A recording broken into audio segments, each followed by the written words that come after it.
Okay, it's 6 p.m. I'm going to call the meeting to order. Please rise for the pledge of allegiance. I pledge allegiance to the flag of the United States of America and to the republic for which it stands, one nation, under God, indivisible, with liberty and justice for all.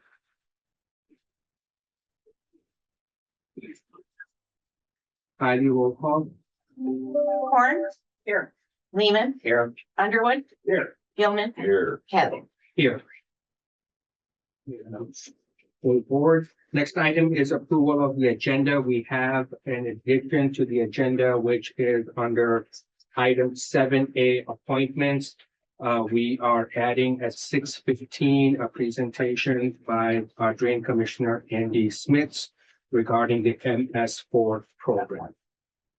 So I will entertain a motion to amend the agenda. Move to approve the agenda as amended. Second. So motion by Commissioner Gilman, second, supported by Commissioner Underwood to approve the agenda as amended. All in favor, say aye. Aye. Motion passes. Do any member of the Road Commission Board have any conflict of interest regarding any item that is on the agenda today? None. Moving on to public comment. Do any member of the public present wish to make any comment? If so, please step up and Kylie will read the rules. Any person may make an advanced appointment with the board regarding road commission topics for a regular or special meeting in accordance with the Open Meetings Act. If an appointment is made, the topic will be an agenda item. The following applies to public comments. Please state his or her name and township or district. Topic must be relevant to the road commission. Individuals are allowed to speak once for up to 3 minutes on a single topic, which may be extended by the chair. A group addressing the board requires a designated spokesperson who may speak up to 10 minutes. The board will not act on any item from the public that is not on the agenda. All right, thank you. Please state your name. My name is Amy Gemma and I sit on Acme Township's board, along with Doug White, a supervisor for Acme. And we did submit a letter, so I'm just coming to show support in potential application with TART Trails for using the road commission for the TAP grant or the TAP grant. And so I just always think anytime we can work together, to try to bring additional funds up north. It's great for all of us. And so hopefully it can help bring some costs down, make it a little safer along 5 Mile, which has been there for a long time, we all know, by separating the road. So anyway, that's all I'm here. I think you got our letter, so I think I did that in letter 3. All right, thank you. You're welcome. Does anyone else wish to make public comment at this time? Okay, seeing none, we'll move on to our appointments. The first appointment is TART Trail support for 5 Mile, and there is, as Trustee Genema mentioned, there is a letter on page 3 of our packet from the board regarding the TAP grant. So if you could please step up, introduce yourself, and then you have 10 minutes. All right, thank you very much. Well, good evening, commissioners. My name is Chris Bushman. I work for TART Trails here in Traverse City. And I'm here tonight because of the upcoming 2027 or 2028 reconstruction of 5 Mile Road north of Holiday. It's a planned crush and shape. It's my understanding, working with Wayne, Joe, and Derek over the past several years on that. And the reason I'm coming to you tonight is with 2 requests. This is in hopes of continued collaboration about 5 Mile.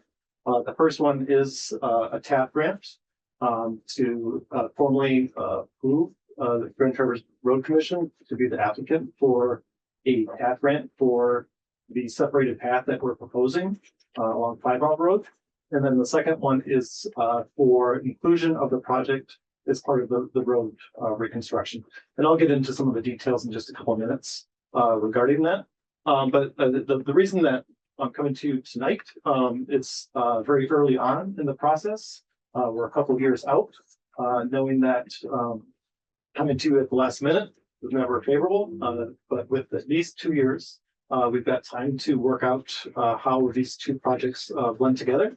Also, there's been demonstrated support from Acme Township, the county, residents in the area, as well as, like I mentioned before, consultation with road commission staff, as well as MDOT Rail Division. Both have been involved in the project, providing feedback, and have been supportive to date. The other part is coming to you with the information that was requested by Wayne a couple years back. He wanted us to demonstrate that a separated path could fit and function without any kind of interference with the road. So Target Trails completed. We hired a professional survey to be done all along that corridor. And we also hired Wade Trim with road and trail experience to do a 30% engineering and design to demonstrate again what the trail would look like and that it would fit in the corridor and any kind of implications that would be tied to it. And the outcome is to deliver a safer and more comfortable corridor to improve the north-south connection. It is the only non-motorized connection on the east side of town, connecting Acme to Traverse City and points north of Acme, as well as efficient lead up and construction. Nobody wants to duplicate efforts or to impact work that's previously been done. So making the projects one makes a lot of sense. If you could advance to the next slide. So what it is that I'm referring to specifically, I just have a cross section. We've got a whole plan set, but what we are proposing or what Wade Trim has identified is no changes to the vehicular lanes. They would remain at 12 feet. The east shoulder would remain at 4 feet as it is today. The west shoulder would be resized. It's currently 4 feet. It'd be resized to 3 feet of asphalt with a 4-foot grass area to delineate the separation of the roadway and pathway. And the pathway, this would be a side path, just meaning that it wouldn't be significantly separated from the roadway. It would just basically be parallel to the road. And it meets AASHTO, FHWA, MDOT, all the side path standards. And what it does is it creates a dedicated space for people to walk, bicycle, and get away from moving traffic. It is, I believe, 55 miles an hour through that stretch. And if you look at all the guidelines, just having separation is what all the above agencies recommend. In addition to the separation of the pathway, the project calls for a realignment across the rail. That is one area that we have a lot of documented crashes. The angle isn't the right angle, so a lot of people hook the wheel and they go down and crash because of the improper angle of the. It's a nasty spot right there. I know where you're talking. And we tried to remedy it, kind of band-aid it by putting the flexible delineators that we got a permit from the road commission to install. That helps corral people, and it has improved, but it's not the permanent solution there. And then lastly, relocated road crossing of the path. Right now, as you cross, you're at an angle where you're having to look almost 180 degrees over your shoulder if you're heading north. And if you're coming south, you've got poor visibility because of the curve. So the relocated crossing would be where there is an existing crosswalk now, a little bit to the north of the rail. So this would be better positioned and you'd be consolidating two crosswalks into one with better line of sight, better just a better condition overall. So those are the takeaways of the design. So again, 12-foot lanes don't change, but we have a separated non-motorized ped and bike facility on the lakeside. Nothing changes in terms of right now. It's an extended shoulder. I should have pointed it out earlier, but it's in poor condition. And again, there's an opportunity coming up with the road reconstruction. Could go to the next slide, please. And then why it matters: safety first and foremost. Getting people separated from the fast-moving traffic in there is the chief priority there. Secondly, efficiency, coordinating with the 2027 or 28 project. just makes sense from a cost effective point of view and minimizes duplication and disruption. Public benefit, as I mentioned earlier, the 5 mile path is the only thing to the north. There's the bay on the west, and then you've got challenging terrain and so forth to the east. It responds directly to the residents and community requests. We've got feedback from Acme's master planning that reinforces this, as well as trail side surveys. And then lastly, the funding opportunity leverages TAP dollars to enhance the workflow. So there's not the TAP wouldn't pay for it in full, but it would make a sizable dent in the cost of the project. And then next steps, with your approval tonight to apply for the TAP grant, as well as incorporating the project, we've used the information that Wade Trim has provided us, and Target Trails would complete the application, and it would go through the road commission to Department of Transportation, and then we would continue to work with road commission staff to bring the project plans together for the 27 and 28. So my two requests, and do you have any questions? Let me first ask you, where did you get the information that we are scheduled for a crush and shape project in 2028 for 5 mile road? So that's originally the information that we received that was going to be in 2026. And then it was over the winter, Derek informed us that it was going to be 2027. And the most recent just conversations have been that if the TAP grant was successful, 2028 would be the better timing of that. So the reason I ask is because at least I'm not aware that this board has considered or finalized any projects for 2028. I don't believe we have. We are still in the process of finalizing projects for 2026. Mhm. So I just first want to make sure that, to my knowledge, and we have a road commission here, a manager here, and I've discussed this with him as well. To my knowledge, there is no firm date or year set for a crush and shape project from 5 mile roads. I want to make sure that everyone is clear on that. Okay, it may happen.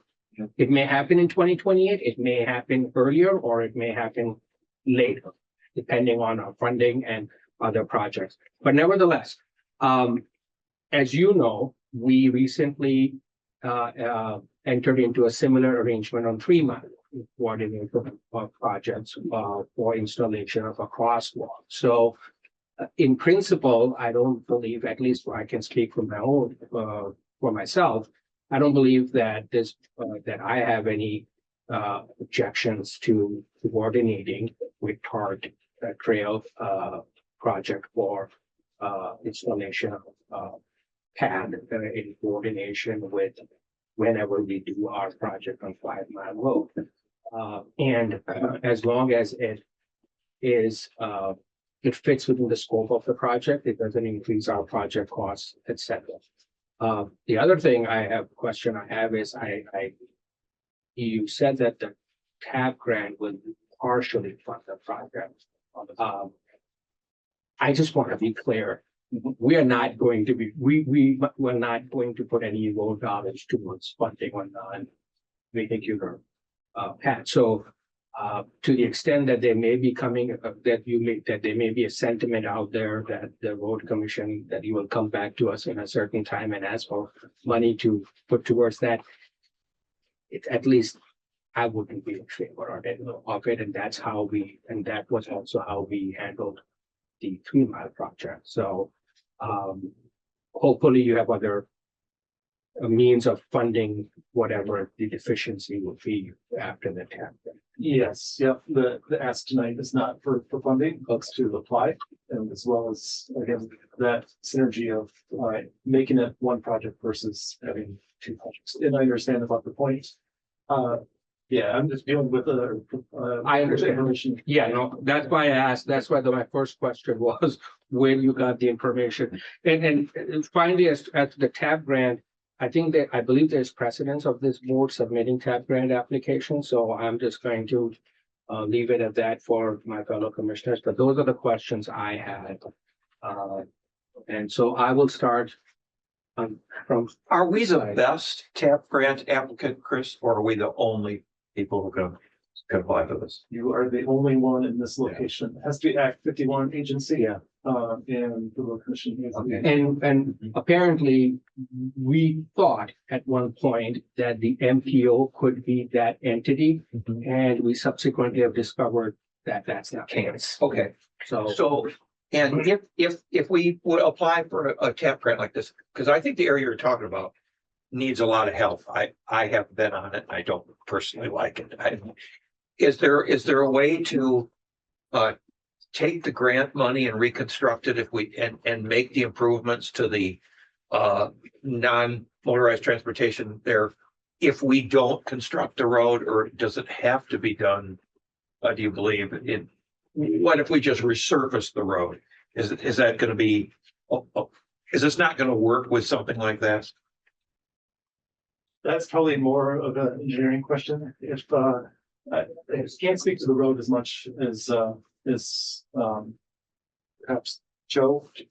Can you speak to us about that? Do you want me to come up? Might as well. Could you just reiterate the question? I was trying to. If we don't reconstruct the road, could we still use the TAP money to make improvements there? Because the separation is the biggest part of this. Correct, the separation is the biggest part. Right now, the trail is connected to the road. So in order to separate the trail, you would have to do some work to the road. It could involve trenching and removing all the asphalt along it. But then you're still doing construction right next to the travel lane to create that shoulder, so. Could it be done? Sure. But if the road needs reconstruction at the same time as elevations and grades change, if you're doing something to the road, it's the best time to separate it. Now, if you were to overlay the road without touching the trail and didn't have a separate trail, you would have a differential between the travel lane and the path. So you'd have like a 1.5 inch, 2 inch drop. So an overlay project would be problematic without separating the trail Without separating. or overlaying the trail at the same time. Okay. Yeah. What the idea with the trail is to get the separation, Correct. and it works best with the reconstruction. But we haven't decided on no, reconstruct. I think that it needs to be separated, and I don't know that section of 5 miles high enough of our plans. Yeah. What we've had with some MDOT, if we accept the grants, we've had some push that we must do the projects then. And like the roundabout, the safety project, the roundabout funding, we hoped that the roundabout was going to cost us 600,000, and we got a $400,000 grant, and the roundabout cost us $1.5 million. So, and we were told at the time that we should not set aside the grant because we didn't want to do the rest of the work because of the increased cost. So is it going to increase our overall cost of what we do with the?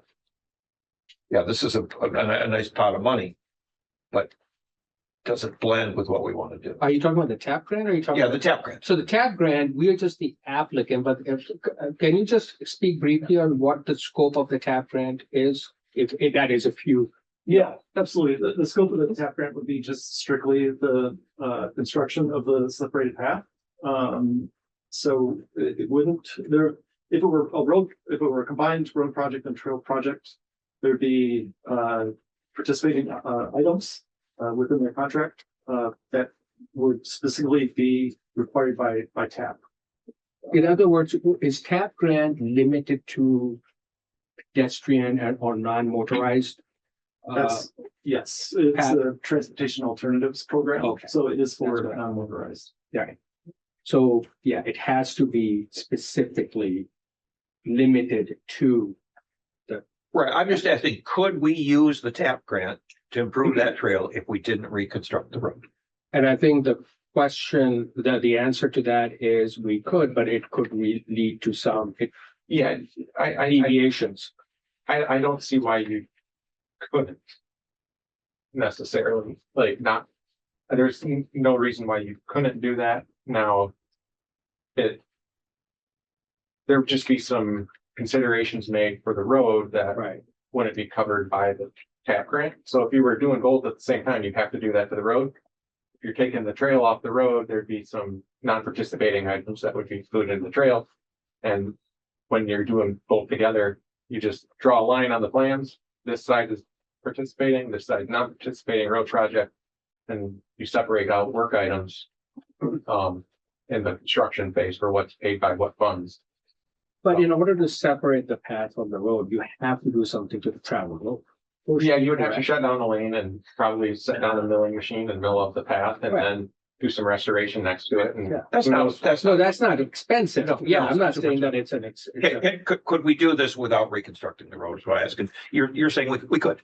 Yeah, Commissioner Gilman is. Chomping at- to I am- go, if you have any Oh, further I can be, questions. I can be done. I've asked. Oh, yeah, no. No, I don't I want to really- rush you. I didn't but- want to rush anybody. Yeah, So- if you are. So you hit on a couple, Okay. of your original point is, yeah, we kind of haven't been aware of anything, this is probably an engineer's, workup, Wayne in all likelihood had this worked up, as far as planning ahead, which is what he did, that's the kind of thing he did.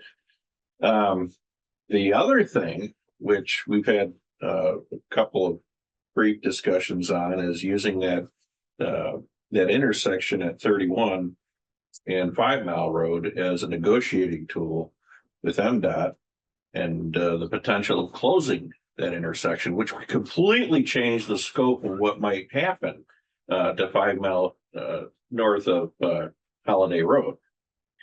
And if CSC, I mean, and because it's a dangerous spot. It's a terribly dangerous spot. And if we could direct all that traffic that comes down that road up to the appropriate intersection where it's designed to handle the traffic, I think we would be far better off. And I think it would be safer for your bike routes. And what happens then, if we were to, instead of crush and shape or whatnot, if we were to reduce it to the appropriate size lane, that would be work. And then maybe it could offer an opportunity for so I mean, it's like, do you want to spend the money with weight trim planning out, based on a crush and shape, or do you want to wait until we kind of have an idea of what we're going to do next? And I think that's where we're at right now. And that's why we took it to the 30% design level to Yeah. show that it could be done in the current constraints. But we've also heard of the idea floating out there about terminating 5 Mile Road and the cul-de-sac or whatever it may be. And we've had that conversation that either scenario, the trail will still work. And to your point, it could work even better without that. But Yeah. that's your call on how that road is configured. But we wanted to demonstrate that we can kind of do it in the worst case scenario, which is the way it is now. For that, that's pretty much all I wanted to add. Commissioner Gilman. TAP grant, what's the life of the TAP grant? So we apply, we get it. And when does it have to be done by? That's all. Depends on, yes, so we would apply in June of this year. And it Next month.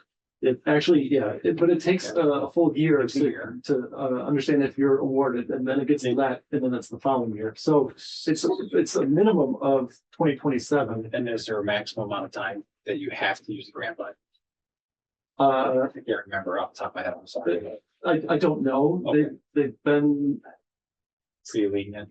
flexible to if it can't happen 1 year, 2 years, has been, historically it's been okay. Now, getting outside of that, that's something I've experienced. Thank you. Thank you, Commissioner Horn. I'm curious on the scope on the map of this specific section that the grant would cover. Is it from Holiday to the 5 Mile 31? Good question. I didn't clarify exactly. So on the south end where the tar trail currently comes out is a completely separated path from the roadway. Yeah. Keep going a little bit to the south. And you'll see it will split off. It's right where your cursor is there. You can see Yep. the trail. So the scope of this project would be approximately where it merges, where the trail merges with the roadway.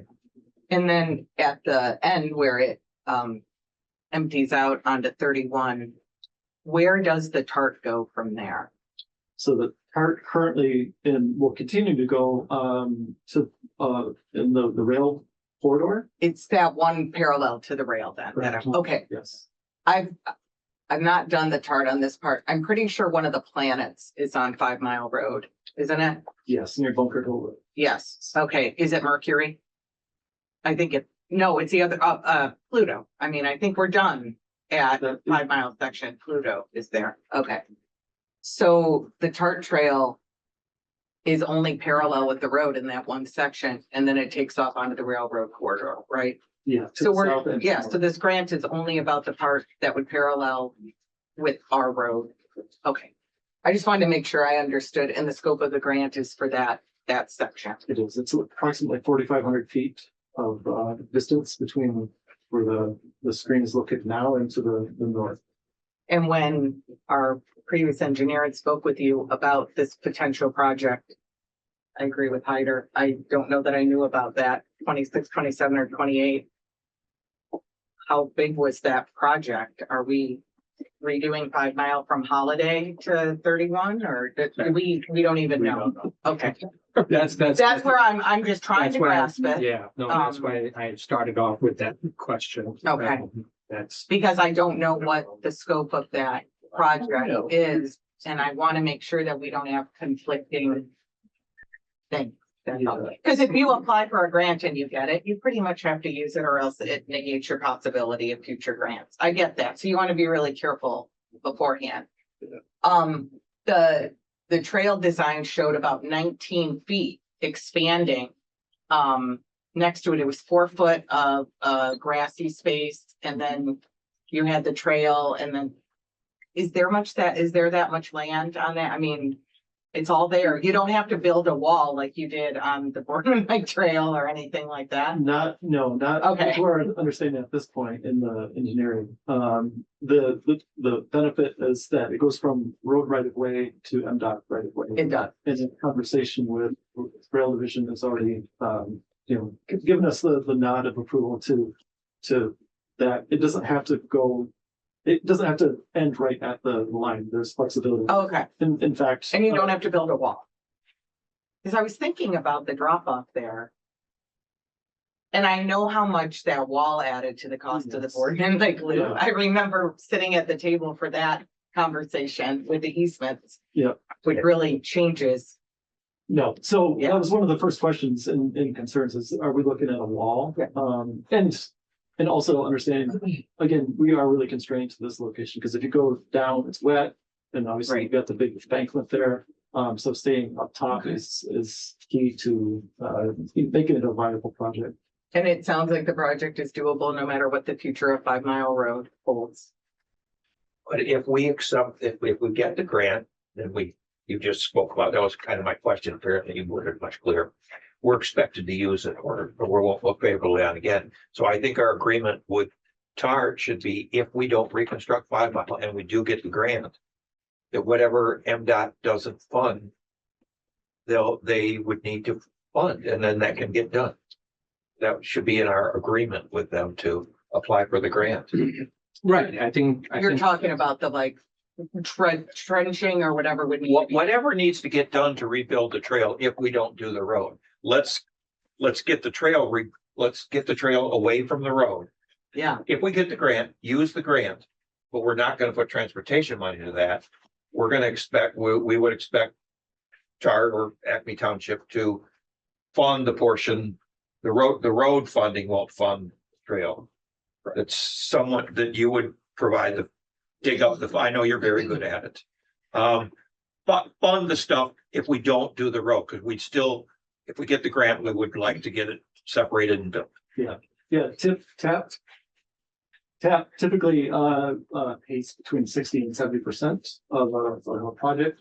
So we are well aware, that there's between 30 and 40% of the project cost that needs to be done. Yeah, I just want to be clear about something. Chris has already, I think that we have already covered it, that whatever the remainder of the cost would be to, on the separation of the trail, they're gonna fund it, we are not gonna fund it. However, there, as Joe said, there is going to be work required on the traveled portion of the road necessarily, regardless of, it might be very minimal amount of work, but there will be work required, which will require us to spend money unless you are suggesting that Well, they, it's milling the shoulder's not expensive, right, but and I that's just not want to in the make clear travel. that That's we are not on in the the same travel. page. That because we are talking about, you're gonna cover, but there is some amount of work that would need to be done on the travel portion also, which would be our responsibility. Obviously, because the TAP grant, I don't think there will be anything required of it And just, in the travel lanes, I don't believe. Could I clarify? You, sure. My saying that there would be work is you would likely have lane closures. Not work on the road, just close the lane, You run would the be mill down the rebuilding road. aggregate shoulders next to the road, so that's something that benefits the road, but it's paved right now. So there's no real negatives. That you can think of. I mean, you will be right now. rebuilding aggregate shoulder, that's more than road closure. Or lane closure, right? If you were to set down a milling machine and run it along the road and take the path Okay. off, you have to put something back in that void when you separate the trail. So it's gonna Right. be your standard aggregate shoulder for the road. Yeah, and that's what I said, it's minimal work. Yeah. But And to that's suggest part that of it's like gonna be improvements. limited to lane closure, it's not really accurate. For the travel portion of the road. Right. I think that the only confusion for me was just I didn't know about the 5 Mile Road project. So that's just where I want to make sure that my excitement for trails doesn't. I'm not on the trail commission, I'm on the road commission, so I have to ask the appropriate questions. So we don't want to misuse a grant or misrepresent, being the pass-through on a grant. But as far as the grant goes, I'm all for us applying for it if those questions are answered, because non-motorized traffic does impact our decision-making on the roads, because we want people to safely walk or bike around our roads. So it is part of it. I just want to make sure that we aren't, the surprise of the road construction doesn't make us jump ahead on something. That's all. Yeah, But it's a great design, all about the separated trail. Love it. It's Yeah. great. I think the way Wayne shared it was that the condition of the road, basically the rating of the road, put it into the 3 to 5 year plan. And then we kind of went from Wayne to Derek, and that was when we first heard that 2026 was kind of the identified year, and then I got to 27. So anyway, Yeah. unfortunately, One more comment. I want to move this A real discussion quick, along. a real quick, what if? Okay, so what if we approve the grant? Are we implying that we will be doing something to the road? No, No. not from my standpoint. Not from mine either. That's why. I No, filled it that's out. why we have had all these And questions. does that, and then if we don't, does that hurt you? no, I'm reading that loud and clear that this is for the trail. Yeah. And the road. Well, I mean, what I'm saying is if the grant requires, and I thought that I heard somebody say that the grant requires we do some work. And so if the grant requires that we do some work and we don't do some work there. I think we being as the applicant, I think the we was being used as the applicant. Okay, for so the- they have to do Yeah, the- they have to do the work Okay. for the scope of. Okay, then I have no problem. Right. So let's, the request for the purposes of this item is you are requesting a decision on approving. You're requesting approval to apply for a TAP grant. Is that the ask today? Yes. Okay. I'll make that motion. I'll support it, that the county road commission is the applying agency for the TAP grant for TART trails. And who supported? I did. Okay, so Commissioner, motion by Commissioner Underwood, support by Commissioner Lehman, to approve the Grand Traverse County Road Commission to apply for the TAP grant for the 5 Mile Road TART Trail. Okay, That's the motion. All in favor, say aye. Aye. Motion passes. Thank you, Chris. Thank you. The second item that I mentioned, including it in the road project, is that something that We will have to reconsider. We are not there yet. evaluate? And yeah, I think we are not even, we haven't even finalized a 2026 project, so that's certainly not Yeah. going to be decided today. Thank you. All right, thank you. And if that affects your decision whether to go forward with this, you want to wait a year. Yeah, Yeah, that would be. we're probably. You okay just with have to let us Is that- know. Yeah, you have to let us know if it. You that. started driving this through us. Yes, Yeah. and so that was the kind of the intent of the part two is to have your approval to continue to work with staff on putting the pieces together here. Yeah, and the staff will not be able to, as far as the construction on 5 Mile Road is concerned, that will have, we are not there yet, and those will be ongoing discussions between the board and the staff, so we'll leave it up to you as to the timing for the application. You have our approval, and then I guess, that will be your discretion as to when you feel is the best time to apply for it. Very good. Thank you, Chris. All right, thank you. All right, the next appointment is our Drain Commissioner, Mr. Smith. And he would like to talk about the MS programs. Thank you, Commissioner Chris and staff, appreciate the opportunity here, and apologize for the, we'll try not to do that again. But I wanted to update you all on progress, in the community in our region, really. With respect to the MS4 program, you may recall, a little over a year ago, or around a year ago, I presented, information that this was coming. The onset was delayed by Eagle. And that they could not either finalize their own budget or finalize their staff arrangements to roll out the program. So last fall, when it was supposed to roll out, it did not. It did so it was early March. Nonetheless, preparations for this office, understanding the eventuality of the matter, included my development of an ad seeking engineering services, consulting services, planning and surveying for both the MS4 program implementation for the Drain Commission office, as well as drain code related work that needed to be done. That effort resulted in 8 responses from firms throughout the state.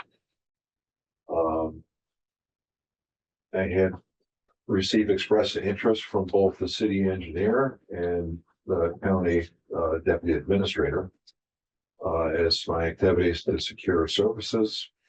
I engaged them as part of the qualifications review team, and the 3 of us used a scoring rubric to score the 8 applications, and 4 were eliminated. From those 4 remaining, we invited them all for interviews. Interviews were conducted in the course of 2 days, and scores were adjusted with the advertised intent for this office to contract with 2 firms. The top 2 scoring firms were notified, and those were Spicer Group, Inc. and Hubble Roth and Clark, or HRC.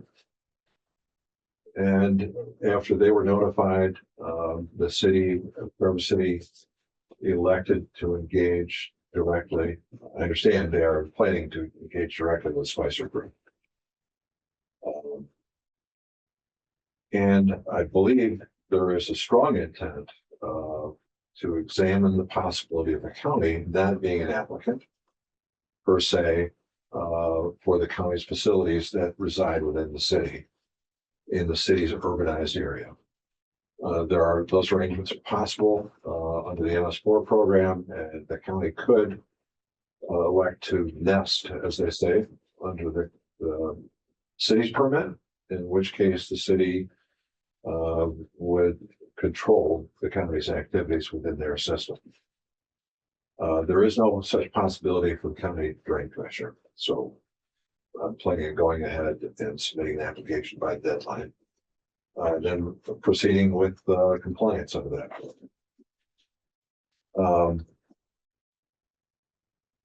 My efforts continue to negotiate contracts with both firms. We've exchanged drafts and I've got some markups to do this weekend and hopefully next week. There are two indefinite delivery, indefinite scope contracts, which means it's essentially on-call service. The two firms in the qualification review team's estimations go very closely in terms of qualifications. The two that were not selected, though well qualified and desired for interview, included OHM advisors and a team that included a company called ECT, or Environmental Consultants and Technologies, along with the Watershed Center. After alerting, in accordance with the ad, after alerting the successful respondents, I engaged with a debrief of the two that did not make the top two slots. And I advised them that I have been in close contact with almost everyone who had been notified by Eagle. I've lost count now, but I think there were approximately 9 different public bodies that were notified by Eagle that they had a deadline for submittal of an application.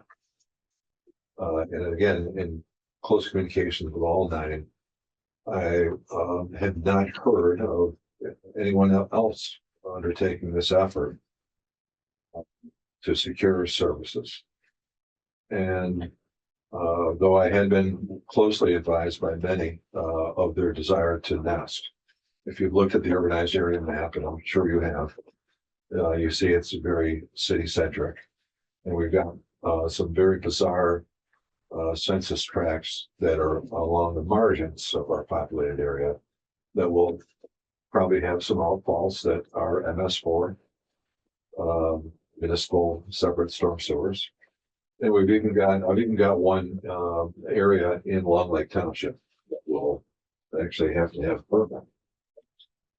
Nonetheless, those two firms that were debriefed and not selected for engagement expressed interest in speaking with other entities that had not pursued such a program. And after I debriefed with them, I asked them if they would object to me sharing their statement of qualifications and the results of the process that I'd initiated.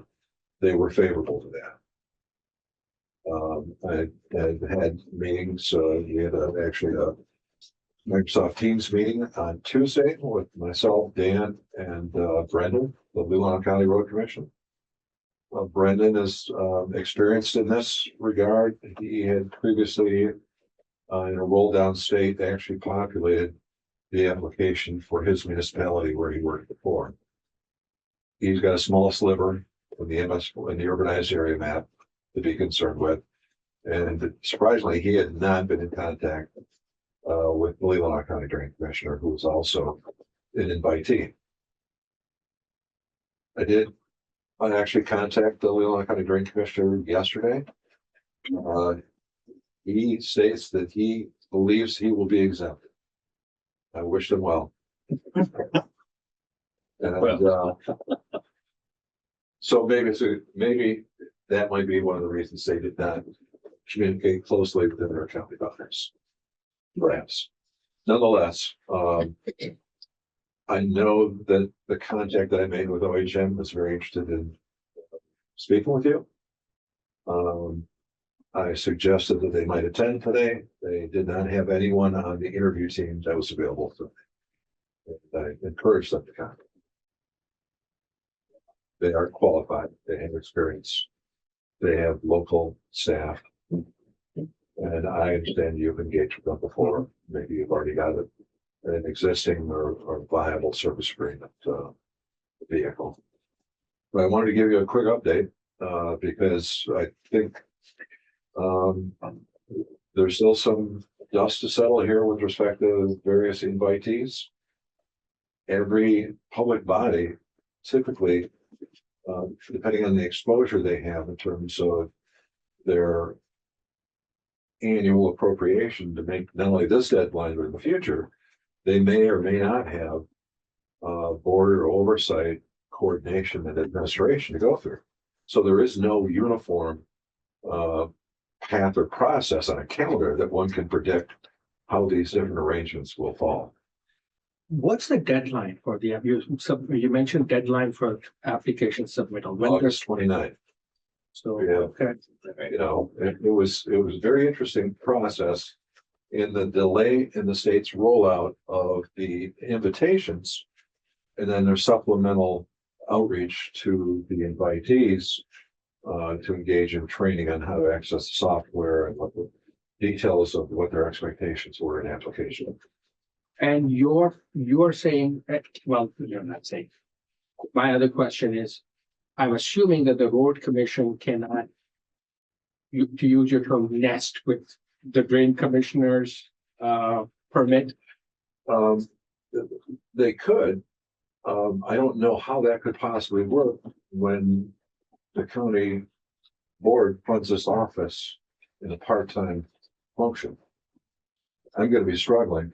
I feel undaunted in pursuing this on my own because I've got 30 years of national pollutant discharge elimination system permitting experience. But I don't, and I have a good mastery of the domain that I need to permit for. The proposition that you have identified would be almost the inverse of what would make sense in this case. I guess maybe I'm not using what the thought I had was, could the road commission join with the office of the drain commissioner in retaining the services of a consultant? In other words, sharing the costs of that. Or, well, I think that's what I'm suggesting you have done, because my efforts have vetted the best available Right. for our entire community, not just our county, but other counties and every invitee. Yeah. So you're getting, I think you're getting the benefit of that effort and an interested party that you actually had work experience with before. Okay. Well, I thought you vetted Spicer Group and HRC, but I did. yeah, and that was the two companies. Well, that's what the qualifications review team did, and I want to be careful to credit the team approach with the scoring. This was an effort designed from the outset to be a qualifications-based selection process, because if it was not a QBS process, then we may have disabled ourselves from grant funds for the compliance end of the program. The application, I'm not daunted by the application process because I've been through it before. I'm familiar with the content requirements, and if the content is unsatisfactory, I'll be asked to supplement my application. But on the compliance end of things, this is a treadmill that we're all going to be on for many years, for every year in the future, until someone waves a magic wand and eliminates a program that's been around for 60 years. I'm sorry, 40 years. Okay, and how old is Headley? Pardon me? How old is Headley?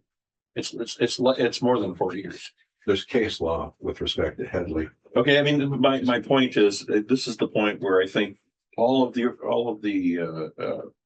it's wonderful how government, we have a problem here in the road commission. They tell us our road dollars, we've gotten 10% more road dollars and we got 150% more road cost. Well, why do you think that is? It's because of government. That's really what it is because of.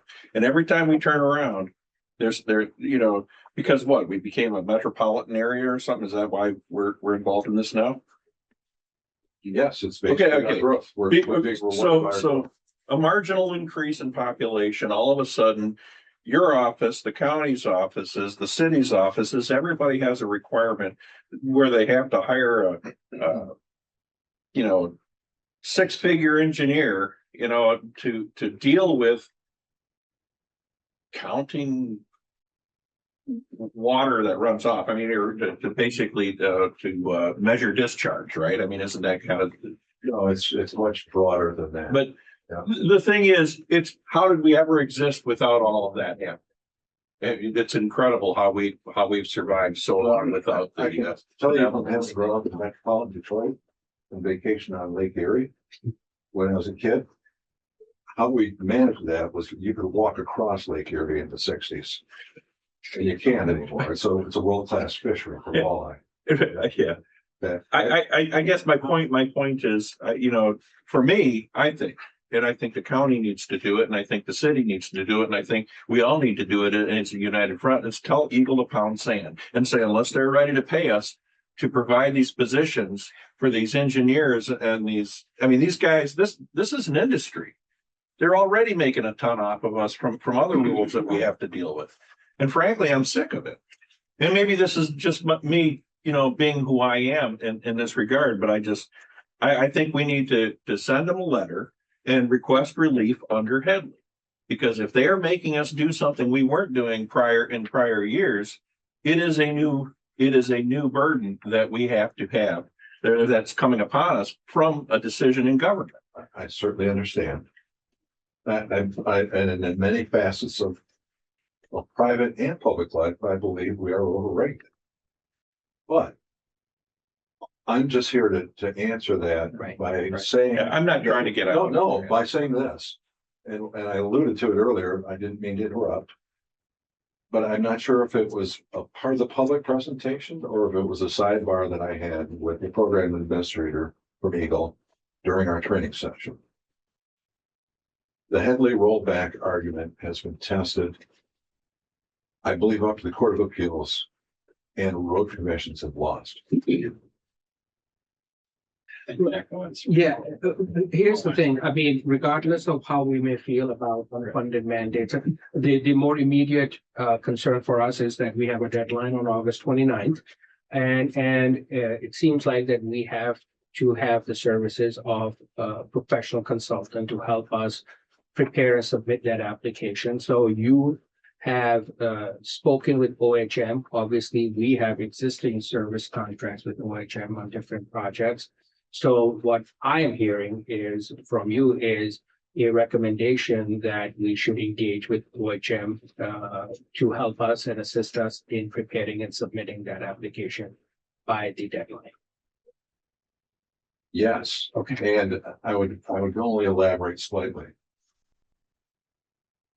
I'm presenting the findings of my efforts. Mhm. They are the best that I could do. Mhm. That doesn't limit you to just OHM. I understand. Okay, I don't, Right. I'm Right. just here to tell you that from my debrief, they are interested.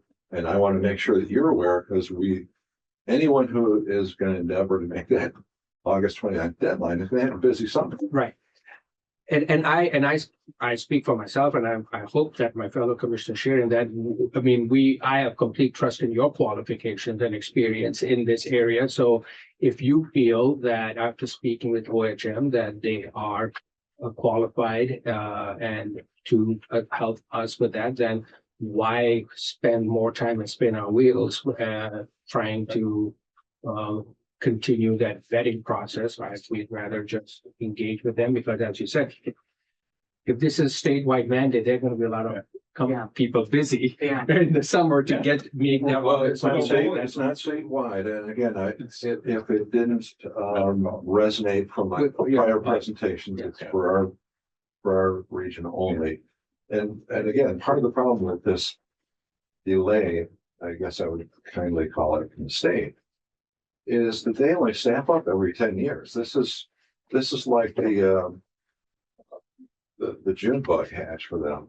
Every 10 years, you go through another decennial census, look at the census data, and they say, okay, we have a new urbanized area. Now we have to invite these people into this federal program. Again, they're implementing.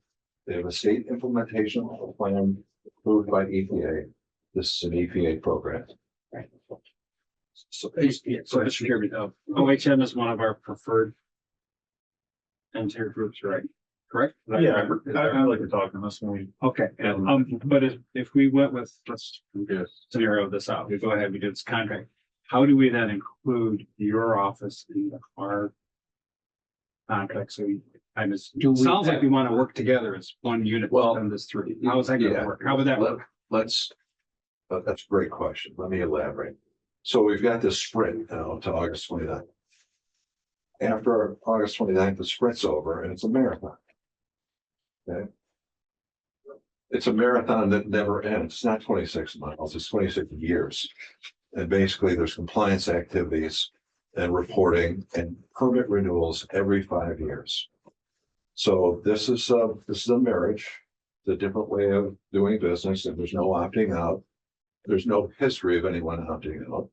There are histories and experiences, as it's related to me, of different arrangements in different permit cycles where during one cycle, a party is nested and then they elect in the next cycle not to nest. Okay.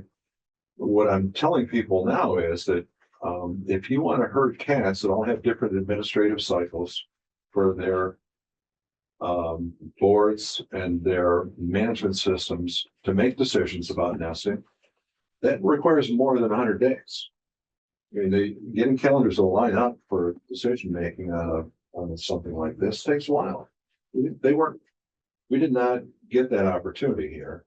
And I foresee that in the future, after the submission deadline and in the next permit cycle, there's going to be a movement towards collaboration that's not available due to the time constraints today. And you can't, I've tried, I've examined it. A nested entity, Leelanau County and Grand Traverse County Road Commissions can't nest, but they sure can collaborate. Sure. So you have to apply, you have to make the sprint. And then afterwards, during the marathon, you figure out how to make this the most efficient way. I'm gonna go to Dan first, and then if there are any remaining questions from the commissioners, because we do need to move forward with our agenda. Go ahead, Dan. Well, I'm a little disappointed. At first, I thought we were gonna have kind of a coalition of everybody, the city, us, the county, Grand Commission, we're all gonna go with the same person. I thought that's what the whole point of going to this was. Looking there, was gonna go with the same person, we're all gonna pay it as you needed services. I found out this week that's not the way it kind of went. So that's kind of where I've been at right now, waiting for this to happen. I have spoke to OHM about this. They'll take us on, they guarantee us they can get this done by August 29th, not a problem. As a backup plan, because I didn't know how this is all gonna play out, and I like to have plan B. I've talked to Wade Trim, previous to all this happening. Wade Trim is also has needed services for us. They have guaranteed to get this project done for us by 29th. So either way, I think we are covered. We just need to choose a direction to go. If the board is comfortable with me working with OHM or Wade Trim as needed services, that's fine. If we want solid pricing, I have gotten a rough pricing on this so far. So What are the rough prices? real rough prices, we're looking at probably this initial sprint, $20,000 to $30,000 for a year, per year. Just for the Just for the. preparation of the Preparation of the whole application. initial For big the thing. application. Okay, and then That'll be a whole. Well, nother thing. that I think would be that- a whole different contract. We're saying we can give the dream commissioner and maybe then get everybody Right, together. that's maybe where the once- collaboration piece I came. think everybody's kind of going, well, we're just gonna panic and do our Yeah, own thing, and maybe we'll all come back together at some point. So each group is doing their own application? Do you have a preference, which one you would prefer to work with? I think they're both very, Well, Fine. but you'll have to pick one. So which one would you rather pick? I mean, there are two companies, you have to pick one. Which one would you rather pick? yeah, definitely. I would like to maybe get a little more solid Okay. pricing. That's fair. So do you need a motion from us? Well, I mean, I'll come back to Andy. Yeah. Do you need a motion from us? I would move that we authorize the manager to select from the best price for those two engineering firms for the purposes of getting us through to August. So the motion from Commissioner Gibbon, as I understand it, is to authorize the road manager to negotiate with OHM advisors and rate trends, for the purpose of selecting one of those consultants to assist us in the preparation submittal of the application by the August 29th deadline. Is that your motion? That is my- Okay, is there a support for that motion? Support by Commissioner Underwood. All in favor, say aye. Can we have any more discussion? Oh, so sure, go ahead. I want to ask. I wanted to hear from Andy before. I'm sorry, yeah, I forgot that. The other, Andy's scoring, if we were all collaborating, Spicer and Hubble and Clark would have scored higher. Again, caveat, and I think I've shared the advertisement. I was soliciting services from the firm that could do both drain code work and MS4 work. It wasn't just for the MS4 proposal. All right. Any, I think it was that the point you wanted to make? No. Okay, go ahead, please. No, I wanted to share one more Sure. bit of information. The number that Dan articulated is essentially the same magnitude as the number I spitballed to the intermediate school district in a meeting with them and the city 10 days ago. I said, if you're, because the question that the CFO had for me was, how much is this going to cost? And I said, between $25,000 and $50,000 based on you having essentially only 2 buildings in the MS4. Any other questions while we're deliberating on the motion? It's just that both firms have indicated they will meet deadline. Both firms so they can meet deadline, both firms rough, this initial thoughts. I just like to firm those prices up a little Okay. bit before we make a decision. So the motion on the table is a motion by Commissioner Gilman to authorize the road manager to negotiate with OHM advisors and Wade Trim for the purpose of retaining one of their services to prepare and submit the MSP program application by August 29th, 2025. That motion was supported by Commissioner Underwood. If there are no further deliberations or discussion, all in favor say aye. Aye. Any opposed? Motion passes.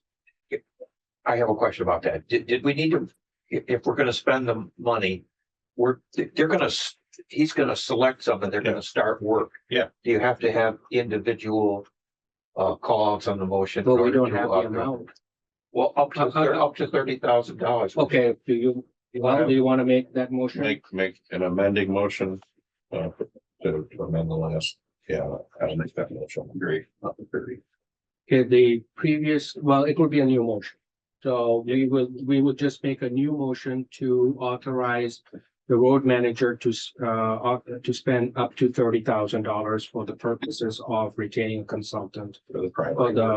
the MS4 program application. Right, that way he selects it and gets moving on it. We don't wait till next month. Okay. And did you I'll support second it? it, yeah. And that motion was supported by Commissioner Underwood. Any further discussion before we vote? Let's do a roll call. Lehman, Yes. Underwood, Yes. Gilman, Yes, Corn, Yes. Kazi. Yes, motion passes. Anything else? Only 2 things. One is my standard thank you for your service to our community. Second, that I do not intend to withdraw from my efforts to help others facilitate compliance with the program. Call anytime. You want a second set of eyes on something, just give me a call or send me an email. Appreciate everything you do. thanks. And thank you very much. Good night. Thank you, you too. Next item is our consent calendar, Kylie. The consent calendar is used to expedite business by grouping non-controversial items together without discussion. Requests by any person present to remove any item from the consent calendar for full discussion as an agenda item are automatically respected. The action noted in parentheses for all items remaining on the consent calendar are approved by a single commission action adopting the consent calendar. Excuse me. The manager recommends the following items be adopted. 1, minutes, 2, payroll, 3, accounts payable, 4, financial reports, and 5, communications. Okay, thank you. Does any member of the board wish to remove any items from the consent? I'd like to remove the minutes.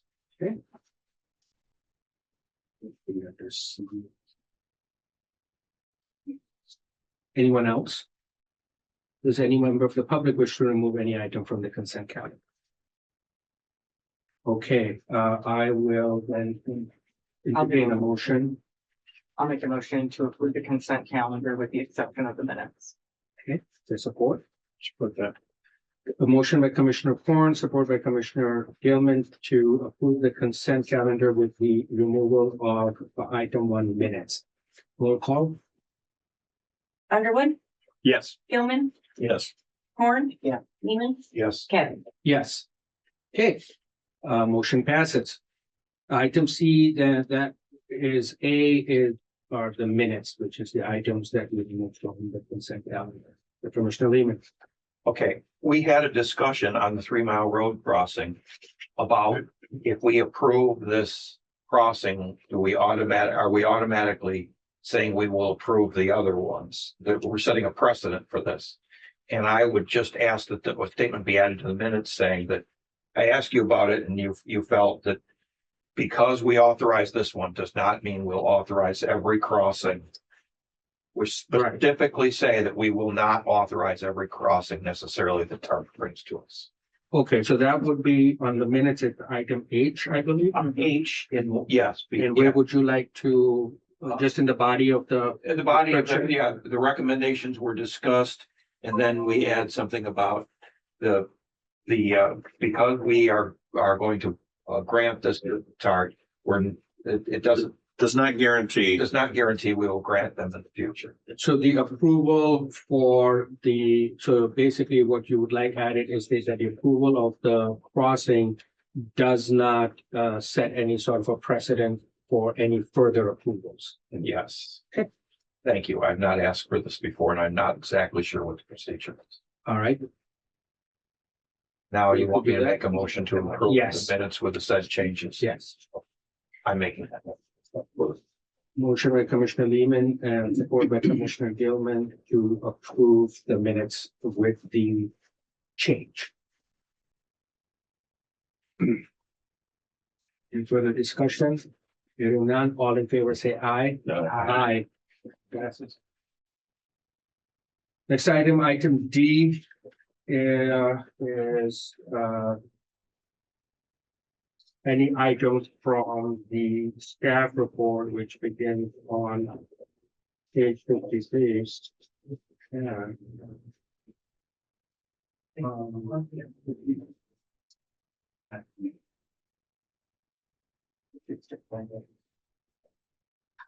I had, under the, it's on page 40, so I'm just going to include it in this. This is the projects list on page 40.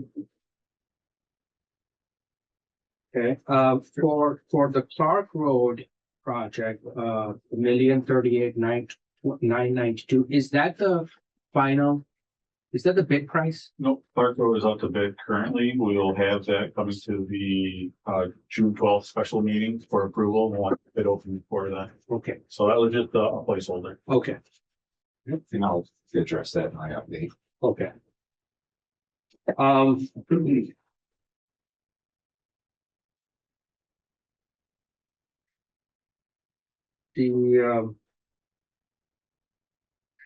The scope of the 3 Mile Road project, I see that the anticipated start date is June 12th. How long is it supposed to last? That project? I think it's scoped to last most of the summer. Just till the end of July, the last summer. Joe, do you have a little? We had our kickoff meeting with Elmer's. Yeah, we had a kickoff meeting. I'm trying to remember how long. I felt like it was through July. Yeah, Planning on. it was through July. But I don't remember that one going through to September. Yeah. There were Oh, other but- projects that were August slated. When they're thinking. Okay, There were other projects that were slated for September when that one finished. okay. On the signal stuff, can you tell me what modernization, continued modernization work is taking place at the North Long Lake and Cedar Run Road intersection? So we're currently, that one was already replaced. Yeah, What happened there is they found out that the ADA ramps were not placed correctly. And that they're off a little bit on the degree. They're in there, so they're in there making those compliant. you know, the interesting thing, at least on the one side of the intersection is that there's a pedestrian crossing, there's a ramp. And then it just ends because there's vegetation there. So I'm not even sure where that ramp is supposed to go. So legally, we have to put the ADA ramps, it's our responsibility. Even though it's in a swamp. It's in a, it's not.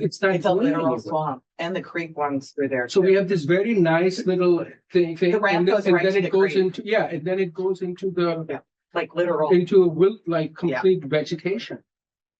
It's thinking ahead. I think Hyder and I must sit at the same intersection driving. Oh, yeah, every morning. So like I sit there and I'm like, Every yeah, morning it's it's really that. dangerous. And there's like the braille or the bumps for like a vision Right, impaired person. And I'm like, exactly. no, that's a swamp. It's a, Like it's a you're- very modern thing, and I'm trying to look at where it's going, and it's not going Yeah. into trees and shrubs and bushes.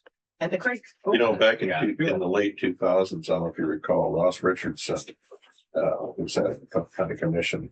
He made a video about the sidewalks that go nowhere at the corner of Garfield and South Airport. And I mean, he was right. Yeah. It just, So so this work is being done on ADA, on walkways that are really not going to ever be used, at least for the foreseeable future. If the townships wants to join to them at some point in time, a good example would be Hammond and 3 Mile. We had to put those in, and now next year they're planning on connecting to the safe schools route. They're gonna Right. connect with those. So that I understand, that part They have I, to put a boardwalk right. through this one. how long is that project on North Long Lake Road and Cedar Run going to last? I don't have an exact timeline on that one. I thought it was done and then it was dug back up again. And I was like, wait a minute, Yeah, how, and then they're back. It's, yeah, they were back, they've been back. It should not be an expensive, long project, but the way it's been going, I'm apprehensive. of the future. You know, because in any other time frame, it wouldn't be as disruptive. The problem is right now with the construction on M22 and the traffic that's being directed, it's causing absolute nightmare because now you have one lane blocked on both sides of the road.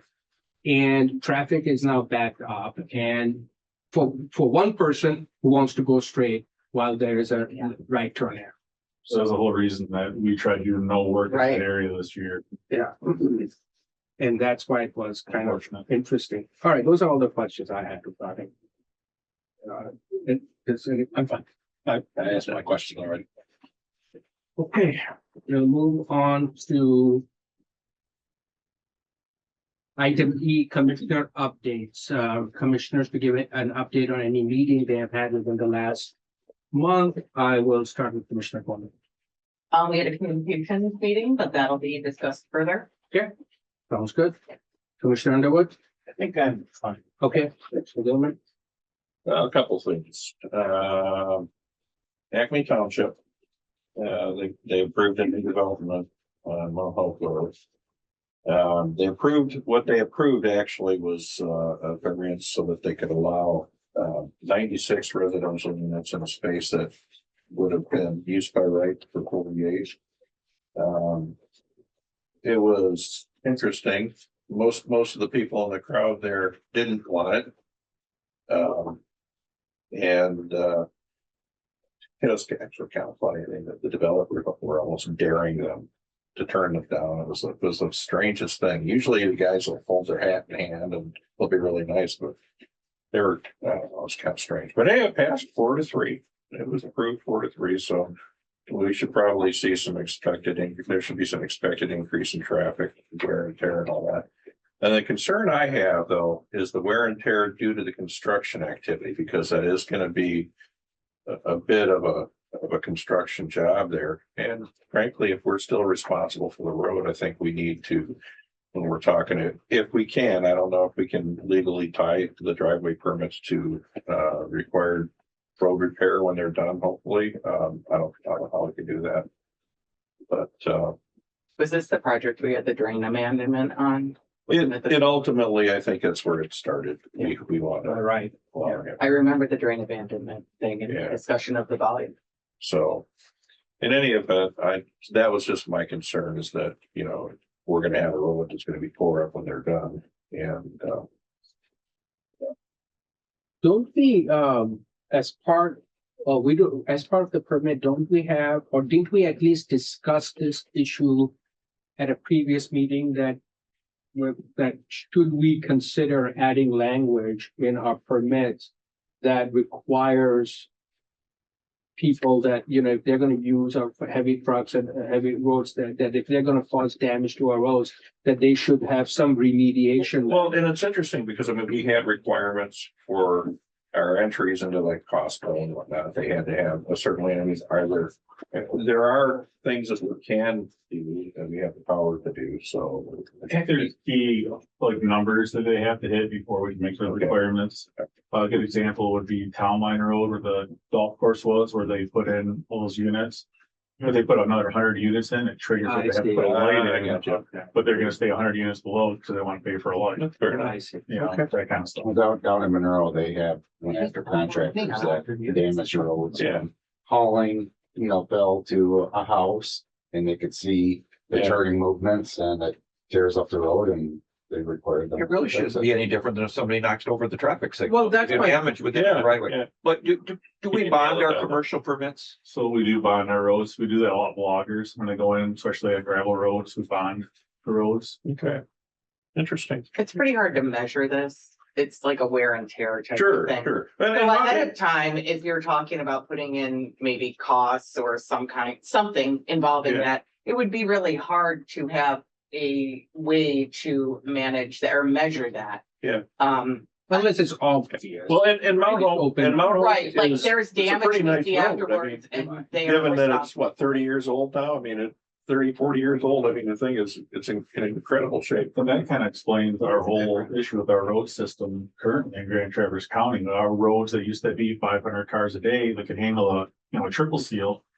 You put a unit in like that, 97 units, you want to double that, probably 2 people living in there. Everybody's driving 2-3 times a day in and out of there. All of a sudden your car, goes up. Yeah. And then all of a sudden this road that wasn't an issue becomes an issue. Right. I think we're seeing that throughout the entire county. Yeah. The planners use stuff like 7 trips Yeah. per. It was an interesting meeting. They moved it into the fire barn just so they could accommodate all. the people. Oh, wow, really? And that's why I say, I like a small room, just. And this was the township board or the PC? This is the township actually had to do the final approval on this. Okay, so PC had approved it. Yeah, PC. Gotcha, Yeah. okay. Interesting. Paul Bunyan. So Alan, Dan, and we had a pretty representative crew there in Dallas with us. Not in any specific order, Eagles, we're still waiting on Eagle to release another 20 acres into the mitigation pool for the, our thing. I guess that's a lot. I mean, it was enough for between news. Proposed funding restructure, however, it's not a change necessarily in Act 51. It's kind of enhancements outside and it's, and again, correct me, Phil, I know that there's been some updates since then. It retains the Act 51 formula, removes sales tax from the transportation fund. And then gives it back to us because the sales tax goes to the schools. Right. So, the gas tax, I mean, net, no increase in the gas tax, but it'll be our money instead of 6% going to the schools. It's a considerable amount. How would the schools be funded in? They have to just change how they, Yeah, there's some. so, and obviously the goal is, higher, more reliable distribution to our agencies, or to the county road agencies. The overview, it's, they're also trying to pull together 1.9 billion in alternative funding sources. And $1 billion allocated to the county road agencies specifically. See how that goes. 1.4 billion in new revenue projected via the swap and that amount. That'd be for the MPO. Yeah, and the, Only for the MPO. well, there's some different things going on. So we have, obviously, I mean, whether this stuff gets passed through is all gonna be, it's political. Okay, now, Whitmer she has to have something for her legacy. Yeah. And so I think there's going to be some pressure from her office to Senate Democrats Yes. on this funding. Okay. So I am very optimistic about this. Immediately though, what we're looking at, and this looks like it's a real strong gonna happen anyway, is this 119 million for the counties and 155 million for the cities to aid the local roads. They call it the neighborhood roads. Our county, because we have 176 miles of neighborhood roads that qualify for this, we get $1.8 million a year more. Okay, and it would be distributed for us to give to the townships that are with those qualifying roads. And there would be no 50% match. Right. It's their money to spend. I mean, so it's kind of a big deal for the townships. And the speaker wants that no match. Yeah, right. And this Right. is the House or Senate? This is the House. Yeah. Okay. So likely to passage, I personally think that again, with, the politics, she wants something. You think it'll pass the House? Are they still using the House numbers? It has. It has passed. It has already? It has Okay. passed. If you get to the, right, go through the Senate. Okay. They're gonna try to negotiate, but I'm gonna tell you, the pressure is on from the top. So, Wayne, Oakland and Macomb County all have 100% increases. yeah, right. So it's gonna happen. Most counties. Yeah. 98. 98. We'll see how it affects it otherwise, because of course there are other budget implications as a part of this. What's the restrictions on this money, specific types of roads that can be?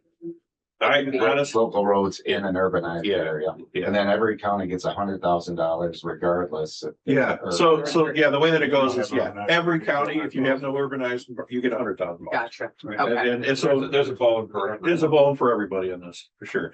The only other thing, Monarch Butterfly, so they have this is gonna happen. And basically, we get to opt out of the 3-foot buffer on either side of the road, for the Monarch Butterfly program.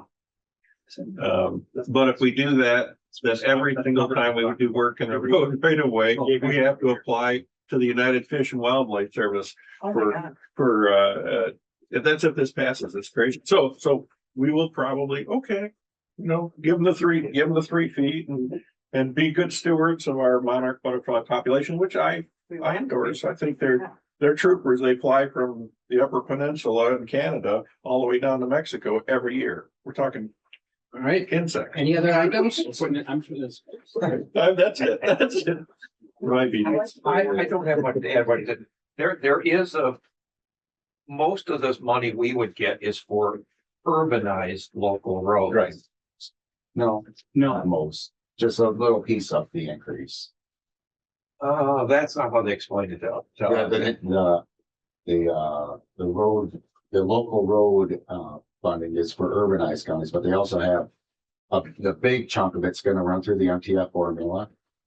That gets distributed to primary. The bigger. So we're talking about the additional. 1.8 million. Yeah, they, But the 119 million that goes to the 83 counties is a special carve out specifically for Okay. the urbanized local roads.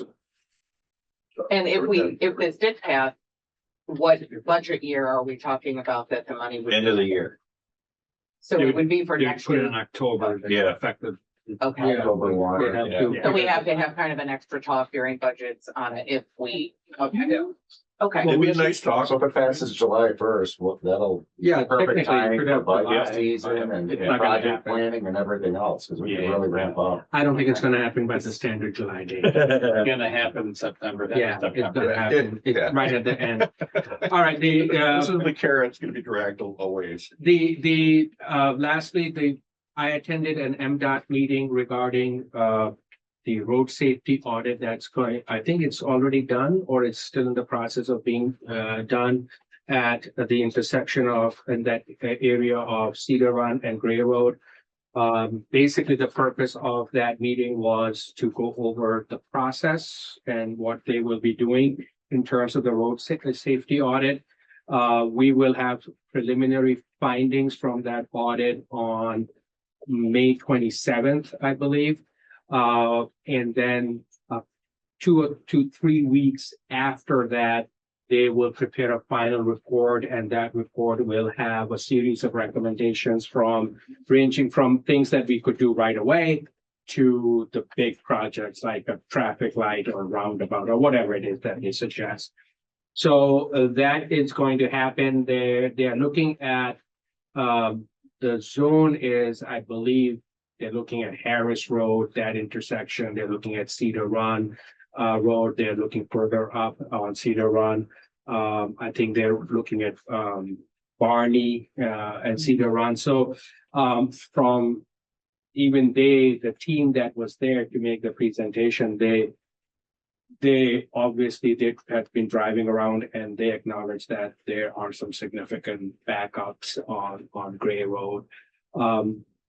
We talk a little bit about, we actually talk quite a bit about the numbers maybe being a little skewed because of the detour because of the construction project, but in the long term, we discussed that there is a daycare center that is at the corner of Gray and Cedar, which is going to be expanded from, I believe, 50 kids to 100 kids. And then on the northwest corner of Gray, there is supposed to be a planned development that is going to be up to 500 housing units. That is going to go there. Right now, they're trying to extend, I think, water from Garfield to that development. So long term, that that intersection will need a solution rather more than just a stop sign there. So we'll see what they come back with. And then the nice thing about that road safety audit finding would be that whatever their recommendations are, when we go out looking for a state grant, the likelihood of us getting that grant, because it's a recommendation in that report, increase. So that would really help us down the road in looking at finding funding sources for that. Do they take into account the future density in the RSA, or like you were talking about the new plane? That's what They do they take look all at of that. Yeah, they consider that. I don't know how much weight Right. they put to that, because I think most of the weight is put on crashes, the number of vehicles, but so it depends on. And will this be presented to our board then? Well, they will submit it to us. We will have to submit what is called just a perfunctory response to it, basically a formal response saying, acknowledging the receipt of the report, the recommendation, so it will come to the board. And then obviously then it will be up to us. Right. And then But their we'll be job able is to done. see all of the Yes. recommendations. Good, because I think people that live around there will probably want to Yes. attend that. And that meeting was attended by Commissioner Morris was there, township supervisors for Garfield and Long Lake were there. So the people who are going to that have the most impact with it, the Garfield Township manager was there as well. So Mr. Chairman, just real quick, if anybody wants anything on TAP, I do have some information on TAP. And then look at this, that's category A, all funding that I sat through 19 Monday. all right. Yeah, so, okay. Thank you. We are going to I think we covered F with all the discussion on funding and everything else. So we're just gonna move on to, you still have something? Go ahead.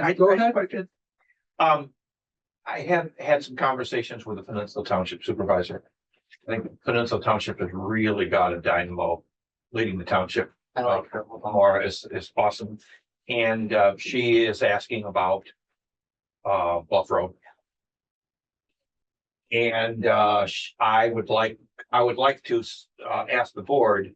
We've had this working group at Bluff Road, but we haven't had any formal structure. We've just discussed things. And I don't know if she's spoken to Dan again lately, but it's on our list.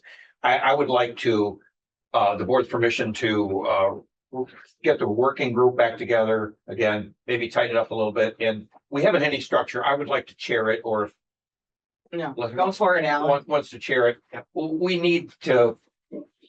We're taking problems as they come down. We're going to try to find solutions.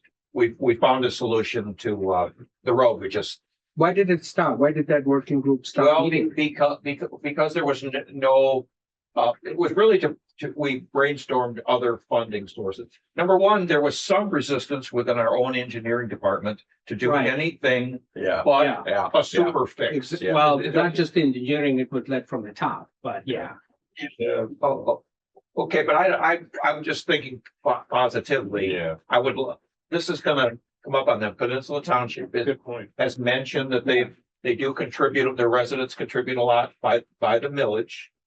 And this is, it's been 5 years now, or I've been on the board, this is my 5th year, and the road failed before that, so it's an older than 5-year problem. We were able to come up with a solution to Potter Road. Yeah. That's a township road, and it's a local road, and we need to probably revisit this. And I would like your permission to do this, and we're gonna engage some staff time. We're probably gonna have to True. bring in Joe, there's gonna be some things that we're gonna spend. I think as long as there's a collective willingness to move away from the $2 million fix that was the only solution that was being presented, it's a positive movement. So I think you should definitely move forward to seeking that alternative. Okay, and I'll ask Or Kylie to do explore some those invites, and alternatives. I'm not so much for the polling. Maybe we'll pick a date and ask them to show up. And then one other thing, but Township, unless you've heard more, the boat ramp, which was blowing up in our face a little bit. Laura, again, has informed the DNR, and it's went all the way to the top at Lansing, that Peninsula Township has zoning control over what happens Right. on the boat ramp. And that if they want to have a special hearing and make an application to change the boat ramp around and put the Good for her. I like that. exit onto East Shore Road. Yeah, right? She said, but she told the DNR that we want to work with you, but the sentiment against the township is you will not get through this through a site plan review. There's a lot of negatives about this, and she was very firm with them. And this is there hasn't been anything else yet. As a matter of fact, she dug up some records that said, yes, they agreed they to less spaces when they approved it, less spaces than they're out there now, let alone expansion. And if it got busy, they would provide a crossing guard on M37. Be there all the time. And that's the agreement that the state DNR agreed to when they authorized, Yeah, good luck getting that to happen. when they authorized the township. Be a full-time job. So, we were put in the position where we were gonna be a bad guy because we had to maybe issue the DNR a driveway permit for something that people did not want. That was terrible. And they said, well, this isn't subject to local review because it's not a big enough project. This wouldn't meet our standards. And they didn't understand that in Traverse City, something like this isn't out where there's 3 people using a day on it. There's a lot of citizens who are concerned about their communities here. They want to be heard, and they don't want that additional traffic from the boat ramp on the local road, which we might have. We want to do what the citizens want and what's safe. Well, what we absolutely want to review permit of that kind of scope and nature with an eye towards pedestrian safety. And so regardless of what anyone else may say, when it comes to our jurisdiction to review, we can't be just slaves to what those checkpoints are. We have to look at, what the public is saying, what those comments are, what those concerns are, and take those concerns into consideration, and then evaluate that project from a public safety and pedestrian safety standpoint. I wish her luck. It's like building a school.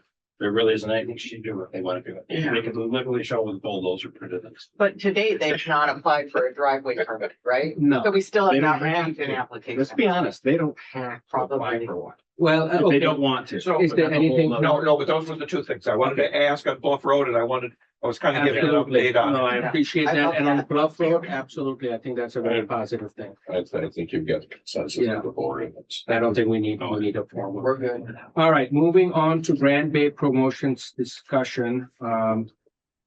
I believe, well, On the phone. I'm here, yep. You- So I'm Charlie. Yep. okay, Charlie. Yep. And Susan is on Zoom tonight. So Okay, we've got both of us, and I think she's ready to go here too. sure. Absolutely. Good evening, everyone, and thank you so much for welcoming us back into your boardroom. We're delighted to report some of our highlights from our most recent contract. As you all are aware, we were on pause for about 6 months or thereabouts, and we're real excited with some conversations that we were honored to have with Dan and the staff, and Elisa and Joe as well. So first of all, thank you and look forward to connecting further. I'd like to share a couple of our highlights. Next screen, if we could, Scott. Highlights of our partnership with the County Road Commission, August through December. Our initiatives included coordinating and executing media, overall communication through education, which included TV, digital, print, and social media, which those metrics continue to grow, and I think have an extreme amount of interest in connecting with the education of folks, sharing transparent and intriguing public service messages, which ultimately all resulted in saving staff hours. Next slide would be great. And I'll turn it back to Charlie. So I'm going to take it from here for a few slides, just echoing what Susan said. We really appreciate you guys giving us the opportunity to share some of the highlights of our contract, the 5-month contract in 2024. So I'll start with the TV and the print side of things. During those 5 months, we secured 13 TV news segments during that contract. Segments helped educate viewers on important changes, including snowplow safety and changes to driving laws, while others helped educate the community on road commission projects and initiatives. Over on the print side, during that 5-month period, we had 26 print and digital stories across local and regional media, reaching an audience beyond the traditional TV side that we just went over. We also explored new media avenues for community education, including Up North Live's Unscripted show, in which Larry, right behind here, had a 30-minute live discussion about the new snowplow law and driving safety. So good job, Larry. Moving to the next slide here, please. So community events and relationship building. I think that the big one during that time period was the new Kingsley facility. So we invited media members and coordinated coverage for that new facility and ribbon cutting event. The event produced TV, digital, and print stories, including the front page, Above the Fold, and the Record Eagle. You can see the picture there. Snowplow Heaven, which got to give it to them. That's a pretty good title. We also seized the opportunity of commissioners and staff during the ribbon cutting for coordinating and organizing new professional headshots to be taken for the Record Eagle. And you can see Hyder and Dan's new photos there, which look great. Very nice. Yeah. And Bill Mauser's family. on the front. That's Bill Mauser, granddaughter and great grandson. So that's kind of cool that they were put in the paper. Yeah. His family. Next slide, please. Outside of the TV and the print, along with radio too, we should mention there's a lot of local radio in there involved as well. We focused on creating content for the Road Commission, which was something new for the commission. So adding to that traditional media, we created 8 educational videos for the Road Commission's social media channels. That kind of helped to educate community members as well as answer questions / concerns directly. And we'll get into more of some of the comments and concerns on a few slides from now. But the comments were overwhelmingly positive. You can see an example there. You know, Melinda says, "Thank you all so very much for taking such good care of us and working so hard and endless hours trying to keep us all safe." Next slide, please. So we did do a collaboration with the county as well. So you can see Dan and Nate there. This was a 2-video series, a 2-part series that helped really share exactly how the county and the Road Commission work together on a daily, weekly, monthly basis. And again, that 2-part series had a lot of great comments. You can go across the board there. Essentially, people thanking the Road Commission for their service and providing safe roads for people to travel on. Next slide, please. Just going to go over some of the analytics from the 8 videos that were produced. So we had a cumulative results for this on the right there. We reached over 129,000 people in those 8 videos. We had over 1,500 interactions. Interactions are comments, likes, shares, and saves. And then a fun little tidbit there. That was 741 hours of Grand Traverse County Road Commission content consumed. So pretty cool. And then next slide, please. And then I'm gonna toss it back over to Susan for a couple slides here. And again, those are just great highlights. Certainly welcomed a continued commitment on behalf of Dan. We continued to answer phone calls beyond our agreement as we became the agency of record in the minds of the media throughout the region, fielding calls and a few examples. And thank you, Dan, always, and Larry for being available when we took calls and text, and you were so responsive, even responding to us without our contract in place.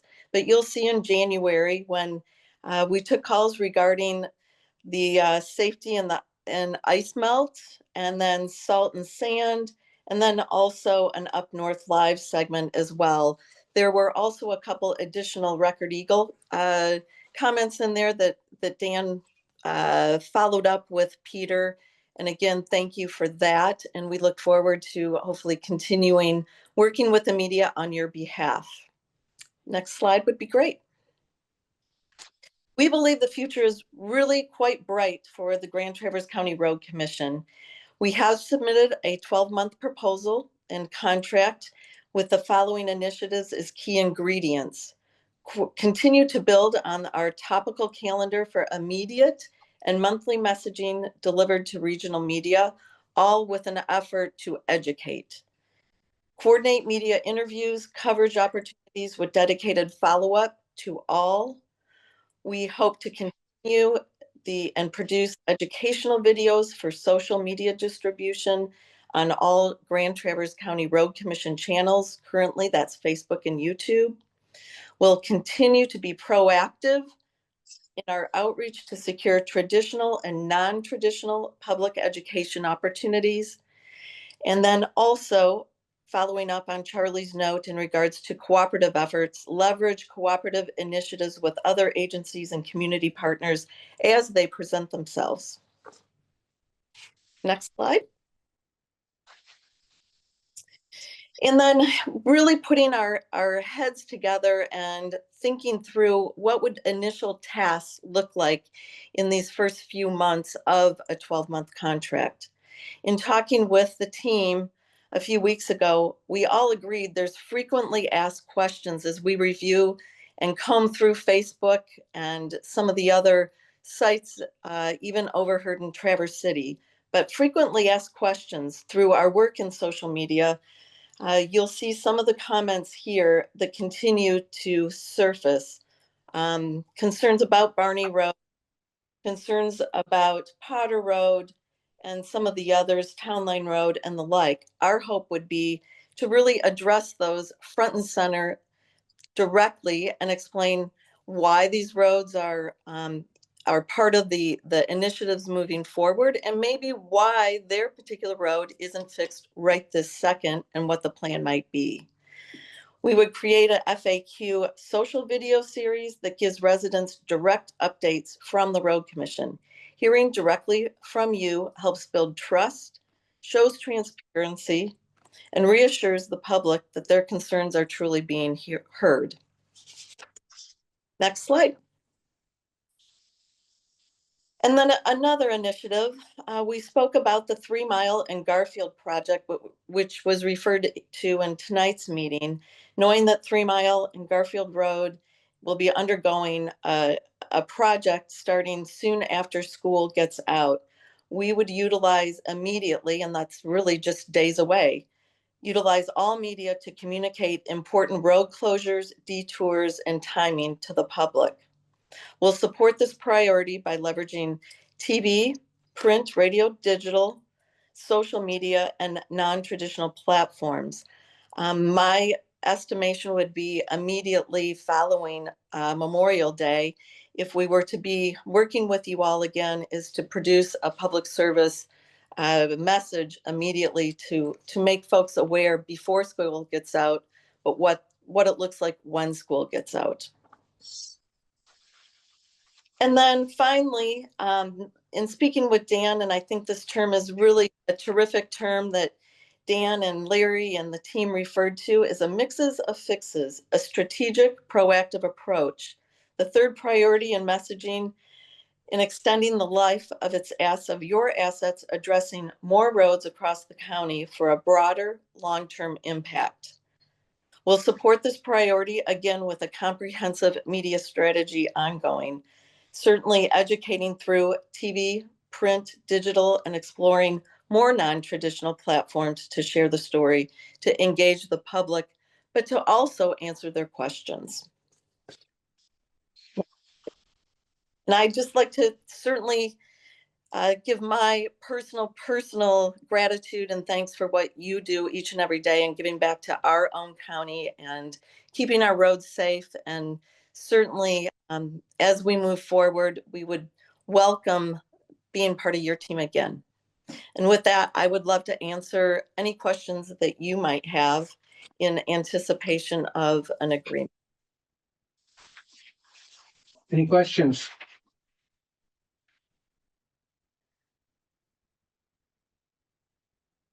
No question. Don't we have a committee that deals with this? We're the committee. Well, we, The committee is recommended. the committee obviously is recommending it. I don't have any questions. So it's not questions. I mean, we're asking commentary. I mean, Sure. Questions, comments? all right, so we're not looking for a millage. Return on investment at this point is simply information, and frankly, we can do that with press releases that we should be doing anyway. I mean, we're giving the information to somebody to make a press release. We just instead shoot that off to the news agencies anyway. I'm not a big fan. They did a nice job, and as you know, when we were making the decision the last time, it was kind of like, oh, we're going to put it off, and then we were almost to the voting date anyway. So, well, if you're going to do it, you might as well do it and engage them earlier in the process, because return on investment. I mean, it wouldn't be worth spending the money late in the game. I don't, as a rule, think that government, when people don't like something in government, I don't think that as a rule it changes anything. If a firm comes out and says, this is why you should like your government, I don't think it changes anything. And then we're just spending taxpayer dollars, which could be road lane dollars. Or frankly, we got to pay for another engineer now. Engineering services. I mean, coming at us from all sides, we have to be smart and decide where we're going to put it. What resources we're gonna apply where to get our best bang for the buck and return on investment. That's really where I come down to. Now, if this is a millage year, I'm a little closer to saying, okay, let's talk about it. We want people to be conscious of what we do and how much we do for the money they send us. But truthfully, right now, we need to impress them in other ways by getting more road lanes done, by having a safe and robust road system. That's my 2 cents. First of all, let me say I recognize the value that you guys have, services that you have provided. I mean, and obviously your presentation touched on some of those things. So there's no doubt in my mind that, between the very well produced social media videos and the communication and the different segments, the women of Grand Road Commission and highlighting the different departments on the road commission, it really went a long way in my mind to educate the public about what the road commission does on a day-to-day basis, because I think at the time we first retained your services, the biggest challenge we were facing was that the lack of understanding on the public as to what the road commission actually does. Mm-hmm. And forming those communication channels between the public and the road commission and among other leaders in the community, township supervisors and county officials.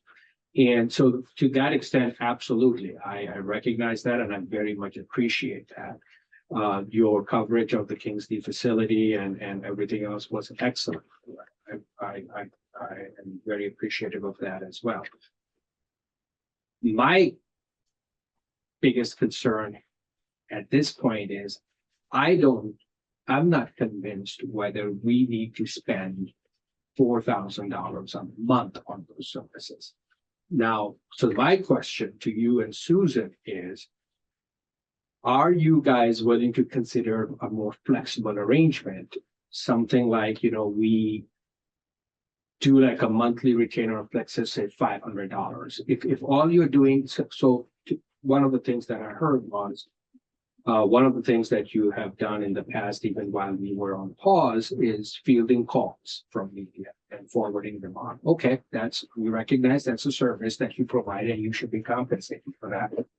So I guess I'm looking at it like, can we enter into an arrangement where and I'm throwing a figure, I'm just using a figure, $500 on basic retainer.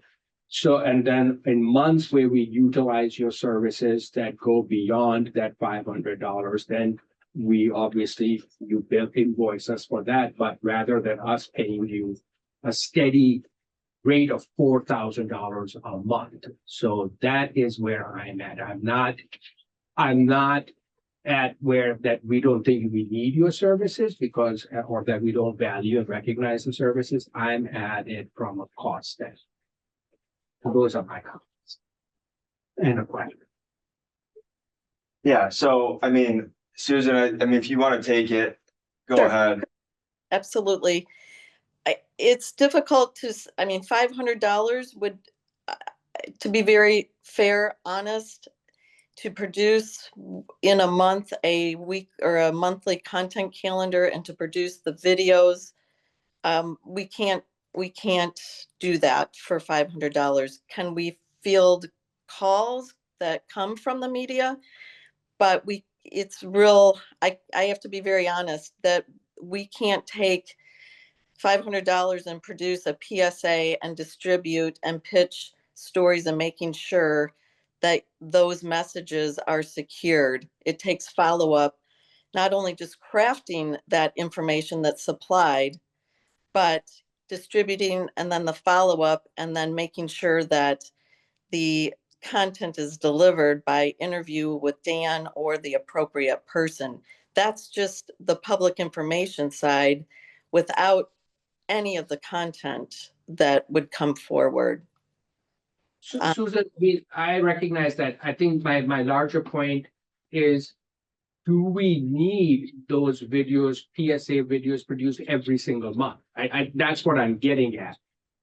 Because obviously I recognize that $500 doesn't get you to do that. And that's where I'm coming from. It's like, do we need that at this stage where we are right now on a monthly basis, that level of service? Can we have a reduced level of service at a reduced rate per month?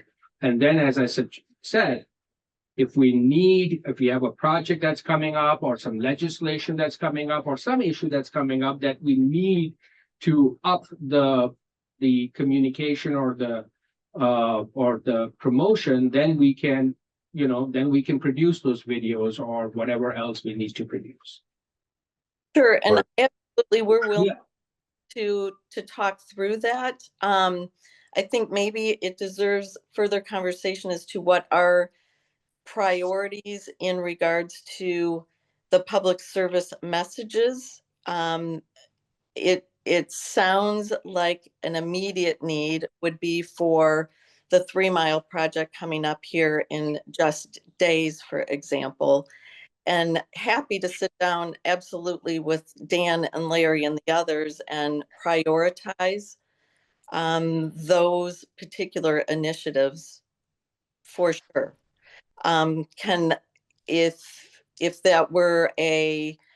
If it were just but servicing media without the videos, we target the videos at about $1,500 in cost and time and editing and distribution, which is a back note. I mean, we had provided that and came to the table with that as a new creative idea in the first contract, where we didn't really earmark funds for that. So we've been delivering that pro bono, if you will, but looking at a true budget line item for the videos, it would cost 15, basically that's just time and effort to edit is the $1,500. And if we want to back away from that, I think we're certainly willing. We want to make sure that we're providing the services that you need.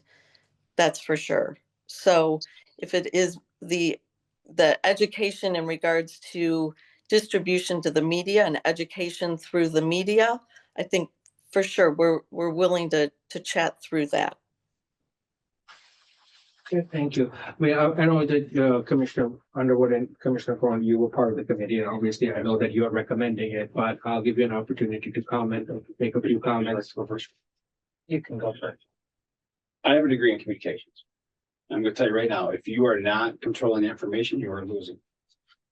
When you say we can do that ourselves, okay, who's gonna do that? Is who gonna do those these? Are you gonna do those? How mad was everybody when we're getting press releases that we didn't even approve and know of after meetings from the previous administration?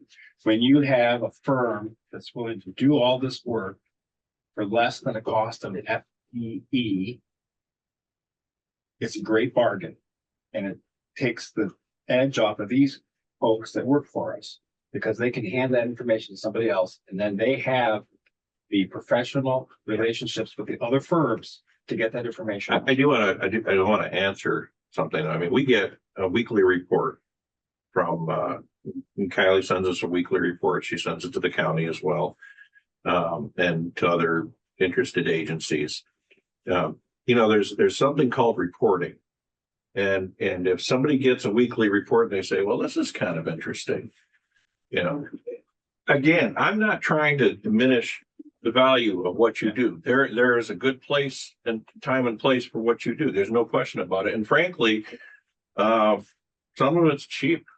I'm not, you know, I wouldn't say you're overpriced or anything. I just think from our where we're at, time wise, what do we need? What is the return for what we're going to spend?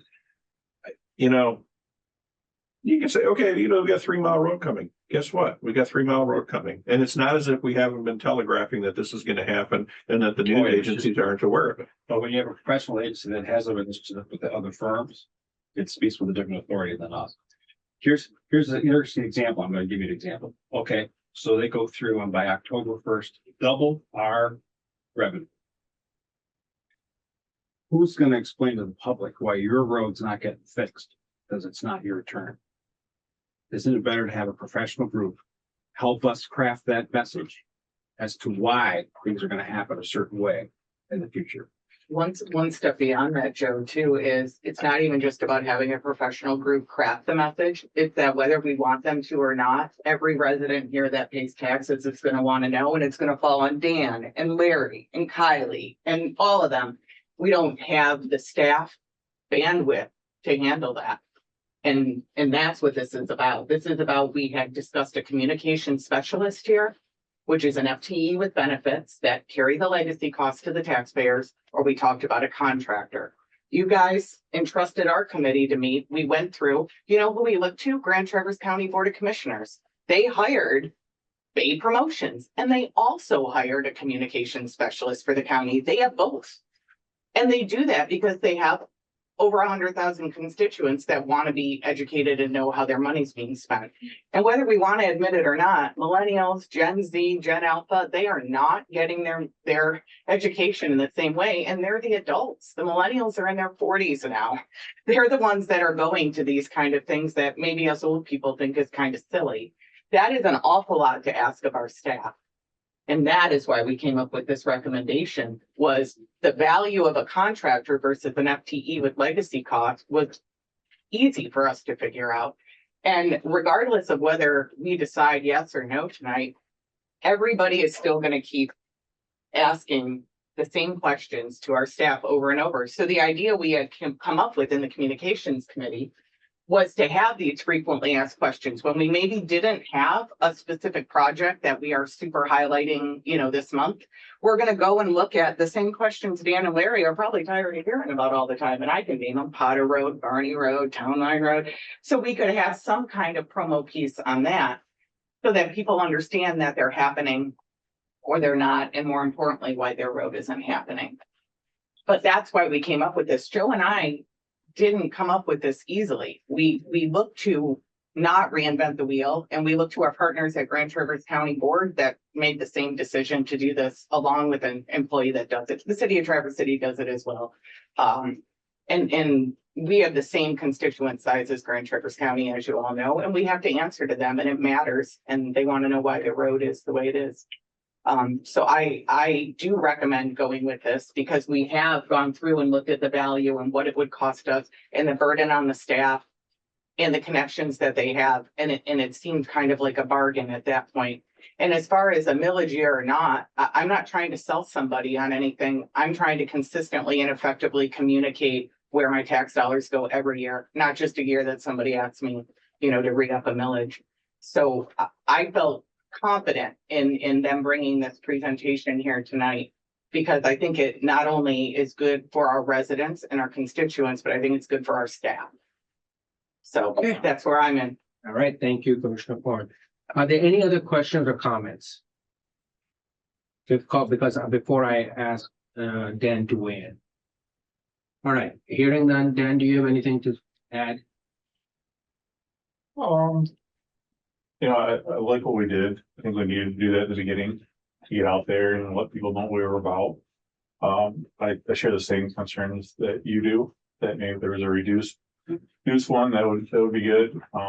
Obviously, we're very passionate about spending money on roads right now. So anything that we do outside that takes money away from roads. So I see both sides of it. So there's some concerns. Thank you. So one question I have for the committee is, can you and Grand Bay Promotion meet to see if there's a way to, like Susan was suggesting, maybe, prioritize our messaging and how we deliver the message in order to reduce this monthly rate so that we're not paying a fixed monthly rate of $4,000 a month? Or was that explored and you felt that this was the best outcome? Well, this actually controls the cost. So if you're doing $1,500 per pop on a video, and you wind up doing 4 videos a month, you're now over your 4,000. But again, like I made a point, what do we need for videos? That's my point. I guess that's what Susan was in the pointing past, out. this board has gotten itself in a ringer because it doesn't get information out. We still have disinformation on this road right here, that there's nothing happening on this road, but everybody still thinks there is. But is the video the But most effective way? when you're not controlling the narrative, you are losing the public. Right, no, I'm not disagreeing with you on that. I'm talking about the method of delivering that message. Is Well, that's our what we 4 have- videos a month the Well, most we have effective way? begun to explore other alternatives, because if you get below 40, you're not even using Facebook anymore. You're now into different modes of communication. These guys don't have the expertise to find that. These guys have. Right, so that's why I'm We had saying. talked about reprioritizing and changing. Susan gave some examples with the FAQ posts or whatever. But to be really fair, it is May 22nd and they have been working for us without a contract since December I'm not sure if 31st. they've been working. Have they been doing any work for us? I'm not sure. about that. I would love to sit down and talk with them, but I don't want to waste anybody's time. So Well, I it's- think I would be more interested in knowing how the board feels about it. Well, it's not a waste of time. We are asking for some Do you additional. want us to strategy. write a new priorities for communication plan, I will volunteer to do that. Consider this. I mean, look, I mean, if you're gonna do, if this board is gonna do it, and I'm still not in big support, of it, but if you're gonna do it, you say, hey, look, what are some important timelines that we have as a road commission? We have orange cone season and we have snow plowing season. Okay, can we package a set of communication priorities in 3-month windows that go to those? In other words, maybe 6 months out of the year, instead of doing it a whole year. I mean, because really, those are the 2 seasons. And if you want to draw some focus, that's great. Now, if you want to go a year long, I mean, I think the reason that we wanted a year-long contract is because the last time we did it for 5 months. And so instead of having to take up your guys' time and do this again every 4, 5, 6 months, having continuity for a full year probably made sense to us as much as it made sense for Joe. well, I don't mind you taking our time. I mean, frankly, we get paid the same whether we're here for, One of the best things one of the best things they did is put a face on the road commission. And that, when I say it is, when they started doing the, people in the truck even. Oh. And Kylie, and these are the people that are out there. These are the people that are working. They actually put a face on the road commission versus just the big bad government. and I get that, and maybe you could do that periodically, but I just don't think that we can be justified in essentially spending what could go down on the road and make somebody's, Under that logic, you road spend no money. experience. All right, well, I think we have had a good discussion. If someone wants to make that motion, then we'll just. I'm gonna make a motion that we accept the Grand Bay Marina proposal for 1-year contract. At a contract price of $48,000 $48,000. Not to, for the year. for the year. Okay. Is there I'll support? support it. So there's a motion for Commissioner Underwood, supported by Commissioner Horn, to approve a 12-month contract with Grand Bay Promotions in the annual amount of not to exceed $48,000. Any further discussion before we vote? I mean, I don't want you to have a question after we vote. I know the least about marketing of probably any commissioner. And I believe we have a committee that I want to trust their recommendation. So I think because of the committee system, I'm gonna vote yes for it when it's called, and I just want you to know, not because I have a position on $48,000. It's a very small percent of our budget, but because they've spent time at it, they've developed it. And I have felt the road commission, my neighbors yell at me a little less. That's always a good reason. So they do want to know when we're going to get to the road, and sometimes the answer has to be a bad answer, an answer of not right now, you have to wait. But so my feeling is, because we have a system, a committee system, and they spent time on it, I'm going to trust their recommendation. In another year, maybe we'll think differently about it. And that's why I'm going to vote yes. Thank you, Commissioner Lehman. Any further discussion before we vote? All right, roll call, please. Hillman. No. Horn. Yes. Lehman. Yes. Underwood. Yes. Kevin.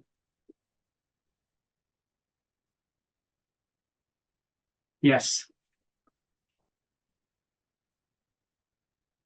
Motion passes 4-1. All right, thank you again. Thank you very much. Again, I both you appreciate and it. Susan, we appreciate all that you have done for us. And again, the questions have nothing to do with reflecting upon the service and the value. Yeah, It's we have to look out for the best value for the road commissioners. absolutely, 100% understand, and happy to work with all of you. So, All right, thank Guys, you. Riley, do you want to set up maybe a time for our committee to meet with them, like coordinate it so that we can work on priority, try to outline it better? That would be great. And I certainly, the other comment, and I probably was a bit remiss not mentioning this, but also the public service information in crafting those messages for the media to air consistently on radio, reminding folks. But another thought to think of, what if something disastrous happens on the roads in a snowplow to one of the men out there that we were available immediately within minutes to get the word out in regards to a public service message too. And I think that's an important part of being on call for you 24/7. And there's thousands of items that we could cite in regards to county or airport where that service has become unfortunately a very needed service over a year at a time. So that's another comment that I just wanted to make sure that you knew that we are on call 24/7 for you, and we so appreciate and look forward to working for you. All right, thank you, Susan. Thank you. Oh. The only thing I will say is like, next time when you meet, can I attend one of your meetings with Susan? Then we'll just have either Joe or I not there. Oh, that's right, we have the, Yeah, for never mind, no, you guys do it. I mean, I'm happy. No, you do it, you have been, guys have been doing it. Well, it's gonna come before the board anyway. All right, let's move on to the Bikner Road Bridge discussion, and that was our engineer Joe. Thank you. Thank you. Appreciate it. Thank you, Joe. Yep, thank you. This item is on the agenda just as kind of informational with where we're at with the Bikner Road Bridge project. I know that when the RFP went out, there were several options and some things in the scope that were to be explored with that project. And Scott's. There you go. Right here. Okay, that's correct. So with that project, it's replacing those two tubes and putting in a bridge structure to span the river. Part of the scope was to explore some pedestrian crossing because of the parking lots in the area. And looking at those two parking lots. So right now the plans have for a single span bridge with a centered turn lane built into the north half of the road to get in and out of those parking lots. So the bridge deck is 3 lanes wide in that area right now. I guess there's enough turning movement at times where it might make sense to get those cars turning in and out off the travel lane. And then the other component was looking at a pedestrian crossing underneath the bridge for the tubers and kayakers. Right now, the current plan for the type, size, and location of the bridge is to not install a pedestrian crossing underneath. In order to get the minimum clearance, it's recommended 10 feet, minimum it clearance. doesn't lift the road. You have to lift the road 3.5 feet. You can do it. It's possible. But another issue that you have with doing that is this is a section of Boardman River that's a natural river. And permitting a concrete pedestrian pass with a handrail on it next to a natural river is difficult. Not saying it can't be done. Let's not do that. Yeah. An alternative idea was that in sometime in the future, or that there was the MDOT safety grant is not going to cover this. But if there was monies available, you could install a box structure behind the abutment for the bridge and put the crossing away from the river, and then it's, separate from it. So that's an option. But as far as getting it funded with a critical bridge grant, that's not going to happen. That's not our problem. No.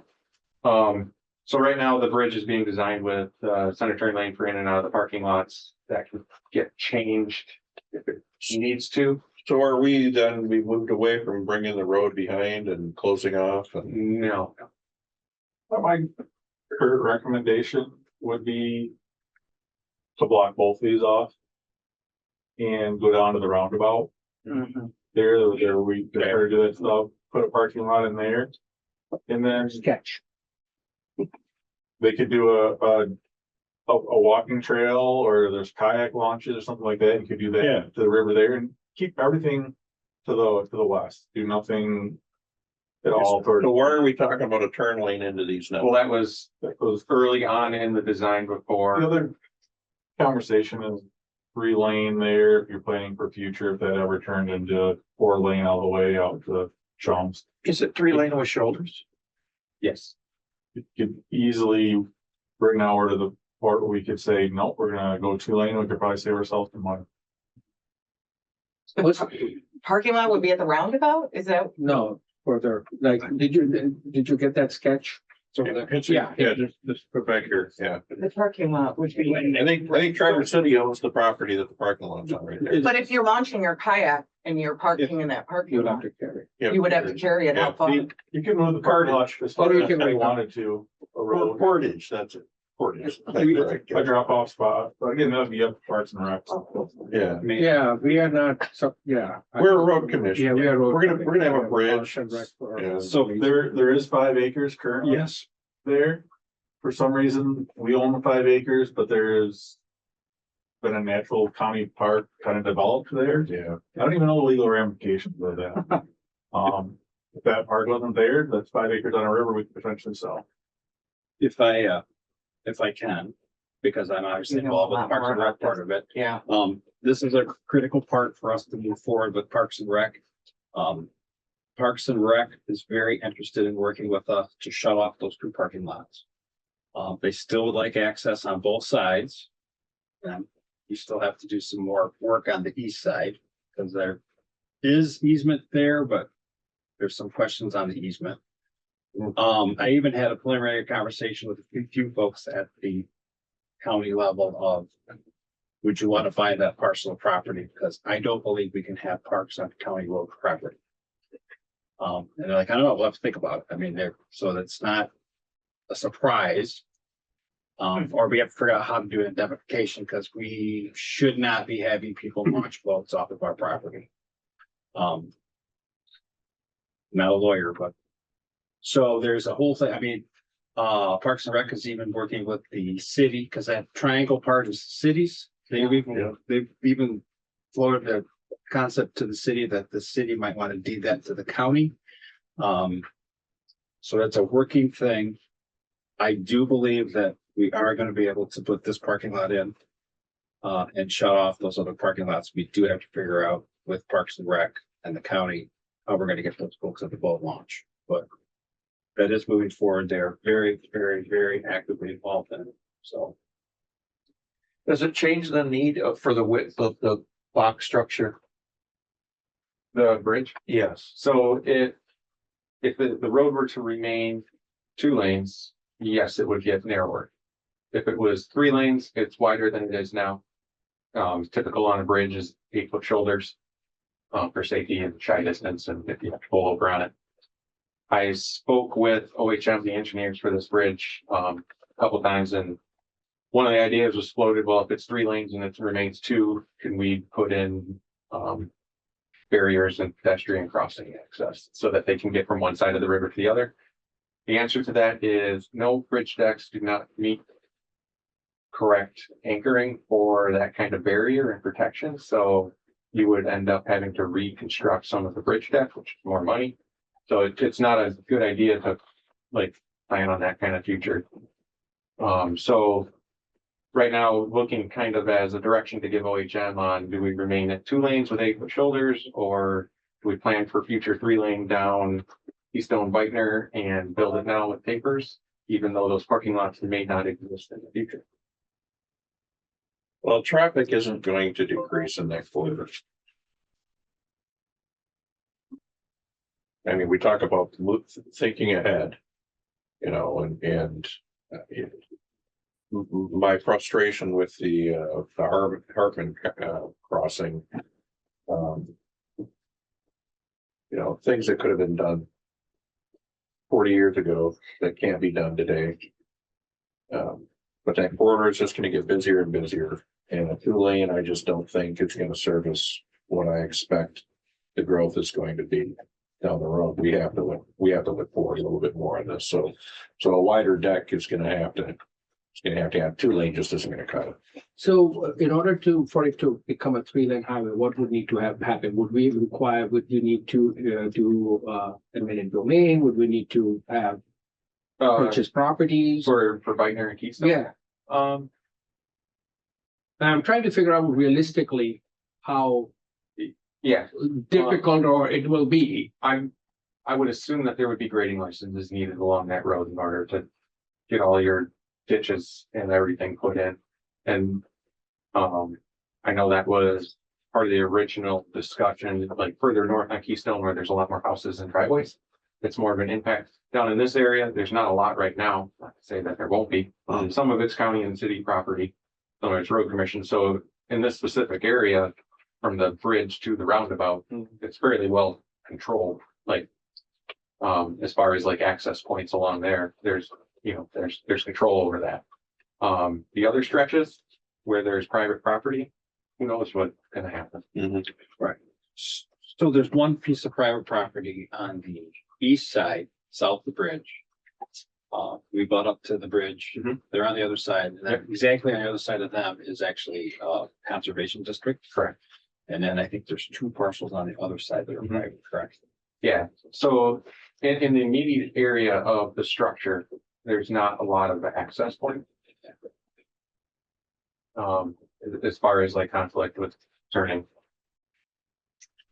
Like it needs to be at least 3 lanes plus the shoulders. The 3 lanes would go all the way to the intersection at Chumps. For this project, it would start and stop within 600 and some feet of the bridge. So you would be coming down, you go through the roundabout and. It would widen to 3. Widen to 3 and then narrow back. to 3. You'd We could go acquire over the these bridge later. on 3 and then it would narrow back down to 2. Correct. Could that be a problem for No, flow? I don't believe so. Okay. How do you decide which direction gets the extra lane? It's right down the middle of the road. It's a center. So it's both lanes. Oh, it's split. the center. Yeah. Oh, but even if those 2 parking lots weren't there, why would you have a center turn lane if there's no? Planning for the future. Okay. You want to go across the railroad because then you got the new railroad crossing. Okay. I guess as far as like this structure goes, and there's some correction of the hill that comes down into it. And the vertical curve that's there, so the bridge deck is coming up a little bit. And it is a little bit problematic with those 2 parking lot entrances. It's not undoable, but that one is so close that you don't have any room to grade It'd out. be really steep, so we need to have that addressed. So the 2 parcels will happen. The 2 parcels to the south of it that are private, those homes are farther set back. So blending those in isn't a big deal. So we're considering closing off those parking lots. It's not safe, even if we can't get the alternate parking and stuff. So there's some issues with 4F properties and closing off access for recreational properties that needs to be considered. That's a public comment kind of thing. Okay, but if the public comments, if we have to decide on safety or access, where are we gonna?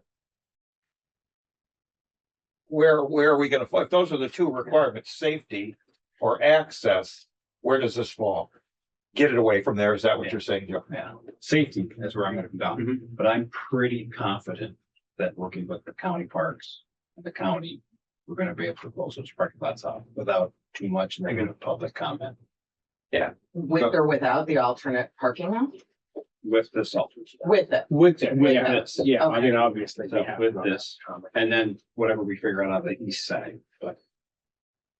And that is one of the reasons that that leg of that roundabout was constructed, was with that. Right. Yeah. Keep it in mind, yep. Yeah. It makes one less curb cut along Keystone to the north as well, where that other trailhead parking is right now. Wouldn't they be cutting that off? Which one? The one that's right up here. The dirt road one. Yeah, there's Yeah. a, Lone the Tree. Olson, No, Lone Tree? the Olson. Olsons Yeah. is here, so they would actually close that They would off. close that curb cut off and have one Yes, less curb cut one less and curb cut. channel all of it into one You can see central it right there, you location. can see the one there, so that would actually go. Yeah, that one at the top Yep. with the dirt and then the little parking That lot, would go that would away. be cut off and go away as well, at least back when I was on No, parks. that's what we're planning on. Yeah. That's what the- And that was fairly steep as it exists today, so it's not the most fun to pull out of.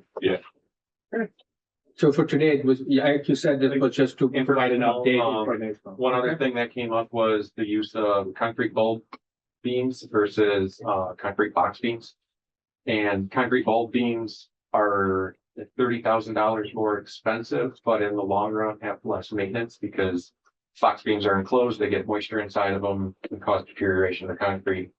And you get a little bit better clearance for the river because the bulb beams are a little bit more condensed. So looking at future maintenance and repairs on the bridge, it looks like a better option. What's the lifespan of the 2? Oh, man, we've got some bridges that have superstructures that are 50 years old. You can do some repairs on them. Box beams, that would be what we just replaced at Diamond Park. It was a box beam structure. And when you got underneath it with the water intrusion, you could see the cable strands, the pre-stressed strands. Like some of them were hanging down in the water. Just help me out. What is the difference between a bulb and a box? Bulb, the concrete bulb beam looks more like an ivy. Okay, But it's made of concrete with pre-stressed strands in it to okay, hold the road. For the load, in the bottom of the concrete. A box beam is essentially a box. So it's a concrete box. is it solid or is it It's hollow. okay, So and it retains moisture inside, is that the you can problem? get seepage and moisture Got inside. it, okay, That becomes problematic. They're a little bit cheaper, right, but in the long run, OHM said that they've had better success. Especially doing all the bridge inspections they do. They okay, see more problems with box beams than the bolt beams. interesting. So I do have one question that you might have answered it because when I stepped out, but this is a federal dollar 100%. I was just gonna mention 95%. Yeah, it's like 80% 90% federal, 95. 15 state, I think, Yeah, so Local is 5%. Does it matter that are going a wider, or is the federal government, is the federal payout is still going to be? the original cost estimate, I believe, included the three lanes. Excellent. And what I've seen from them, that they're aware of what the grant was for their cost estimate. Excellent. We were just in the type, size and location, so they can get an estimate to us. So I haven't seen an estimate of that. Any other questions or comments for Joe? All right, thank you, Joe. Thank you. Appreciate the update. Okay, moving on, item I is the Wade Trim contract, and that is Dan. So, as everybody knows, we've been operating by an engineer, full-time engineer. We have had a few interviews, nothing that's promising, a couple of really great candidates, really like them, but just not the right fit for that position. We're in it now. It's construction season. We need somebody here more often. Joe's been here 1 day a week, 8 hours. It's not gonna cut it, going into construction season. We'd like to do a contract with Joe to get us through to the end of the year. Even if we were, say, to find a new engineer here in the next month or so, I think it'd be nice to have Joe on board to transition us forward, Not bad. get him up. I make a motion to approve the weight rate contract. I support that. All right, motion by Commissioner Lehman, support by Commissioner Gilman to approve contract with Wade Trim for interim county highway engineer services from today's date until December 31st, 2025, for a total contract amount not to exceed $100,800. Any further discussion or comments? I just wanted to ask Dan if they need any help or resources to try to spread the search grid, or is something not working that you're doing, or you have an idea that you think might help you guys in locating somebody? We talked to several people and looked out there. Civil engineers are in a shortage. It's very hard to find one. On top of that, to find one that wants to work at a government agency is even harder. Do we have a wage problem?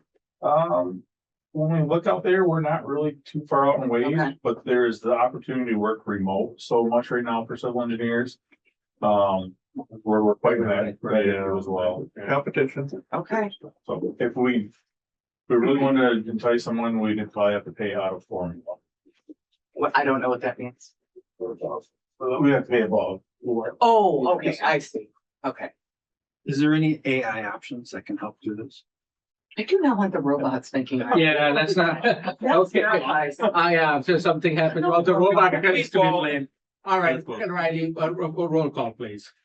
Corin, Yes. Lehman, Yes. Underwood, Yes. Gilman, Yes. Chasm. Yes, motion passes. Thank you. Next item is the Form 2044 engineering reimbursement. That is the $10,000 we get for having a professional engineer, licensed engineer. Housekeeping. I'll make Yeah. that motion to approve it. To submit the request of Amend the reimbursement. request for the reimbursement. Motion by Commissioner Gilman, supported by Commissioner Underwood, to approve the request for reimbursement amount of $10,000 for licensed professional engineer. Any discussion? Hearing none, I think this could be just a voice vote. All in favor, say aye. Aye. Motion passes. Next item is the City Works license renewal, and that is Larry. This is just an annual renewal for City Works. I worked a lot of bugs out with City Works.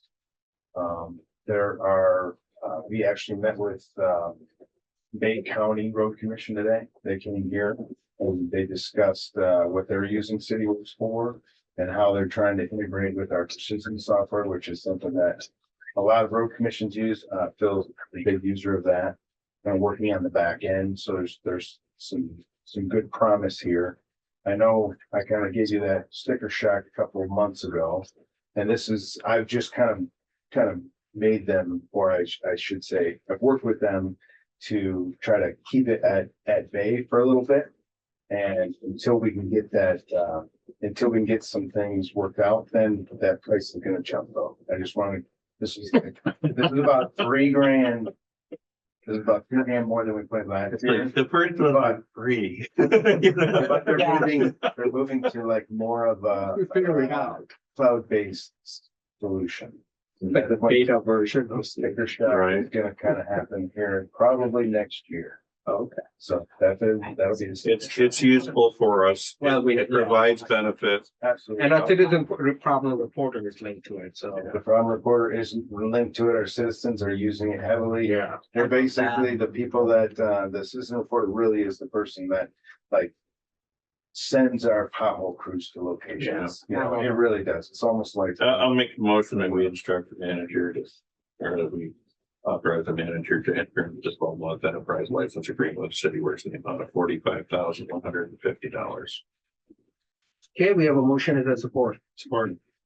Motion by Commissioner Gilman, support by Commissioner Underwood to approve staff to enter into a 12-month enterprise license agreement with City Works in the amount of $45,150. Any further discussion before we vote? Seeing none, roll call, please. Lehman, Yes. Underwood, Yes. Gilman, Yes. Corn. Yes. Kevin. Yes, motion passes. Next item is the I don't know a lot about this. cell tower lease agreement, and Dan. Sure, this is the agreement that I brought back to you guys a little while ago. That first one that came to us, they offered us a 100-year contract for $100,000. That was a board discussion that we weren't interested at this time. Didn't hear anything from them for a little while, and then they came back with this offer. So Here's my thing. I can live with 20 years with in 5-year initial term, 3 additional 5-year terms at $1,500 with a 2.5% increase annually. Sold. What he said. I'll vote for that. I think that's reasonable.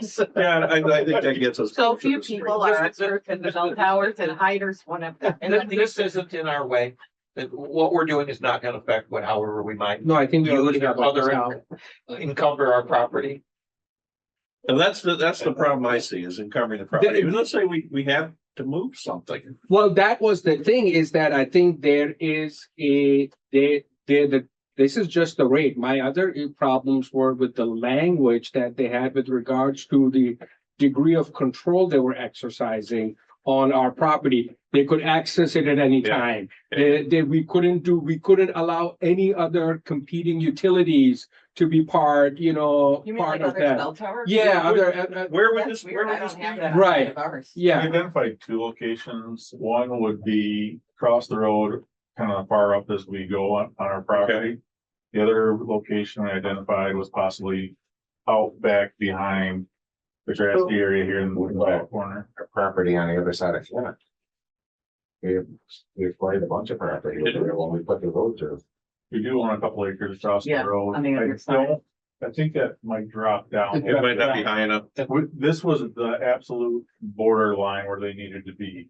Yeah. They actually wanted to be further. Did we, when we last talked about this, didn't we talk about them purchasing it perhaps instead of, I mean, You know, I don't have a problem. Never do that, do they? They don't. No, they don't want it, because here's the deal, they've got a business right now and we're, Well, and they make a You gotta ton of deal with money what's from there. co-location things too. So, Yeah, yes. you know, they can get other telecommunication providers. Oh, yeah. okay? They're gonna make- But they're gonna we make can't money, lease $1,500 a anything month. to any other. Weird. Yeah, well, Yeah. that's, no, I've seen multiple. I've had leases. one that has Verizon, T-Mobile, and AT&T all on it, on commission owned property. I would see no And it's future use great for the revenue. road commission in It is. that area right up in front here. I just don't see Yeah. any future. It'd be great to sell it. Yeah.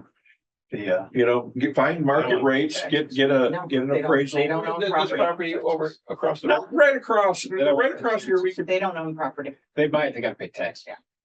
They don't have to. They get easements, they make. They only do they do But own if we want easements. to, if we want to sell that property, does this encumber the property that, where we don't, Well, I mean, if we're really in the market for, Oh, even if we wanted to sell our property, our property. yeah.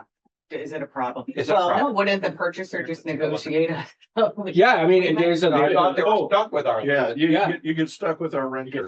Yeah. Yeah, Yeah. Oh, and they don't go anywhere. Because that easement, But they that pay they you. want runs with the land, so it goes with, Yeah. but This that's is the thing. this is a bad offer. This is, Yeah. this just addresses one piece of what my objection was. I had a bunch of objections in terms of the remainder of the terms of that lease agreement with regards to what was in it. So this doesn't, they just came back with compensation, but there's a lot more in that agreement. We have an that attorney that does that. County wants to relocate have an attorney. recycling. They have knowledge and I think that'd be a terrible idea to put I mean, recycling yeah, across I would roads think- lots. It's stuff blows everywhere. We have garbage. I know they everywhere. do. I don't want to hear. Yeah, like I They should be think putting it on their own Yeah. property where they do their. Yeah, I mean, separation, we what have they to be, did okay, once. so we have to make a decision here, so that in the interest of time, we, I'm gonna vote to not accept You the take a vote, offer. there's no vote. on let's that. just make yeah, I don't think we have voted Okay, on then anything. A counter you wanted me to make to them though, or you're just? I think they have to come back with the counter on terms of those are the lease terms that we identified that they had a problem with. You might indicate to them something, but don't. But We don't have a problem, we talked about having a process for disposing of property, and we did the Kingsley kind of without it. If we really wanna, if we encumber the property, I feel like it might have some effect on our disposal. So I think we should decide on the use of the property first. Okay, so maybe Yeah. maybe we should. Is that, if I expressing myself clearly? Yeah, you are correct. I think maybe we pass on this for now. Yeah. I think that would be and I don't think we need a vote on it because we just are not gonna take it up. But it's maybe a good idea to have a subcommittee that looks at all the property and our uses. And Well, like, I wanna buy this property we own down in the river. Let declare surplus as soon as we can. We did that at the county. We had a committee that took all of, and it was really interesting how there were these little pocket pieces of property that you didn't realize that were owned by the county. We own a ton of those really pieces. Yeah. All over the towns. And it all had to do with like when roads were moved or old 72 and new 70, you know, all of that stuff. And we saw road commission ones. We had a consultant come in and do it. And there was a ton of road commission ones that we thought Grand Traverse County owned, but it was the road owned and. Yeah. I'm willing to sit down. and I try that. might like to do that too. I have an interest in. Well, something we should Yeah. think about. I like- I think we need to talk about our property before we make a decision on it. Agreed. All right, sounds good. Moving on to item N. Which is we're purchasing blades. That's me. This is definitely a big number. Prices did go up on blade, but in order to get back to where we like to have our stocking levels, we went through a lot of blades here this year. There's several factors that are contributing. One was we had a heavy winter. That definitely is part of it. Chip seal roads. Much as chip seal roads, we love to save our road system. They're extremely hard on our blades. And we've been doing a lot of chip seal roads. Explain to why, Dan, because the chip is harder than the. It's a harder aggregate than the asphalt slab, so, and it sticks up and it catches and so you're not in the blade every time you go over. We can see a route that didn't have chip seal the year before and the blades last way longer. We see a route get still on chip seal and then it's short quicker. Very interesting. Yeah. That explains And then all the this- stone in my yard. The third part to that is, Yeah. we do have a lot of newer drivers and it takes 4 or 5 years to really get good with it. And then you have a newer driver on Chip Hill Road, it really. But in the aggregate, pun intended, I think that the cost is worth it. When we could use that chip seal and save a road versus not being able to do anything. Definitely getting that road sealed up is huge. Yeah. Motion to approve the purchase for Second. 108,533.50. Motion by Commissioner Lehman to approve the purchase of winter blades order 2025-2026 in the total bid amount of $108,533.50. And that was supported by Commissioner Gilman. If there's no further discussion on this, roll call please. Underwood, Yes. Gilman, Yes. Corn, Yes. Lehman. Yes. Kathleen. Yes, motion passes. All right, last item is Phil, he was gonna give us a quick Oh. update. Yeah, so we, still have some projects that need to be bid out. Park Road's a big one. I got a conservative estimate, so hopefully that'll free up some millage funds that we had designated there.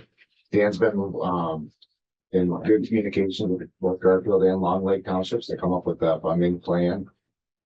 Using our match program and millage funds to kind of piece together, Barney Road fix.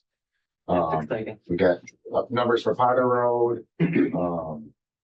So there's a few more moving parts, but rather than come to the board with, budget amendment each month, it's not necessary to do it today. We'll just kind of, once we get better information, we'll package it. Couple of things though, we did get the 2021 trunk line audit closed out. The money came in last week, is about $259,000. That we're gonna pick up in the budget because we didn't have anything budgeted for that. Same with the Kingsley facility. We didn't have that in the budget. That money has been deposited. $489,000. Hampshire, they're discussing that, if that's gonna go or not. Acme Township typically bonds through us on their SAVs. So if that's the direction they want to go, we'll have to have some resolution, get bond counsel involved and then I would update the budget for that as well. And then on the capital outlay, we're having a hard time getting the 1-ton trucks. We might try bidding out locally, like, 1 or 2. We plan for 2, but it might cost a little more. Maybe we'll try 1 to see how it works.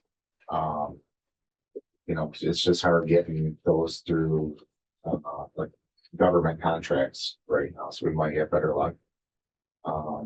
Also looking at not purchasing a tractor.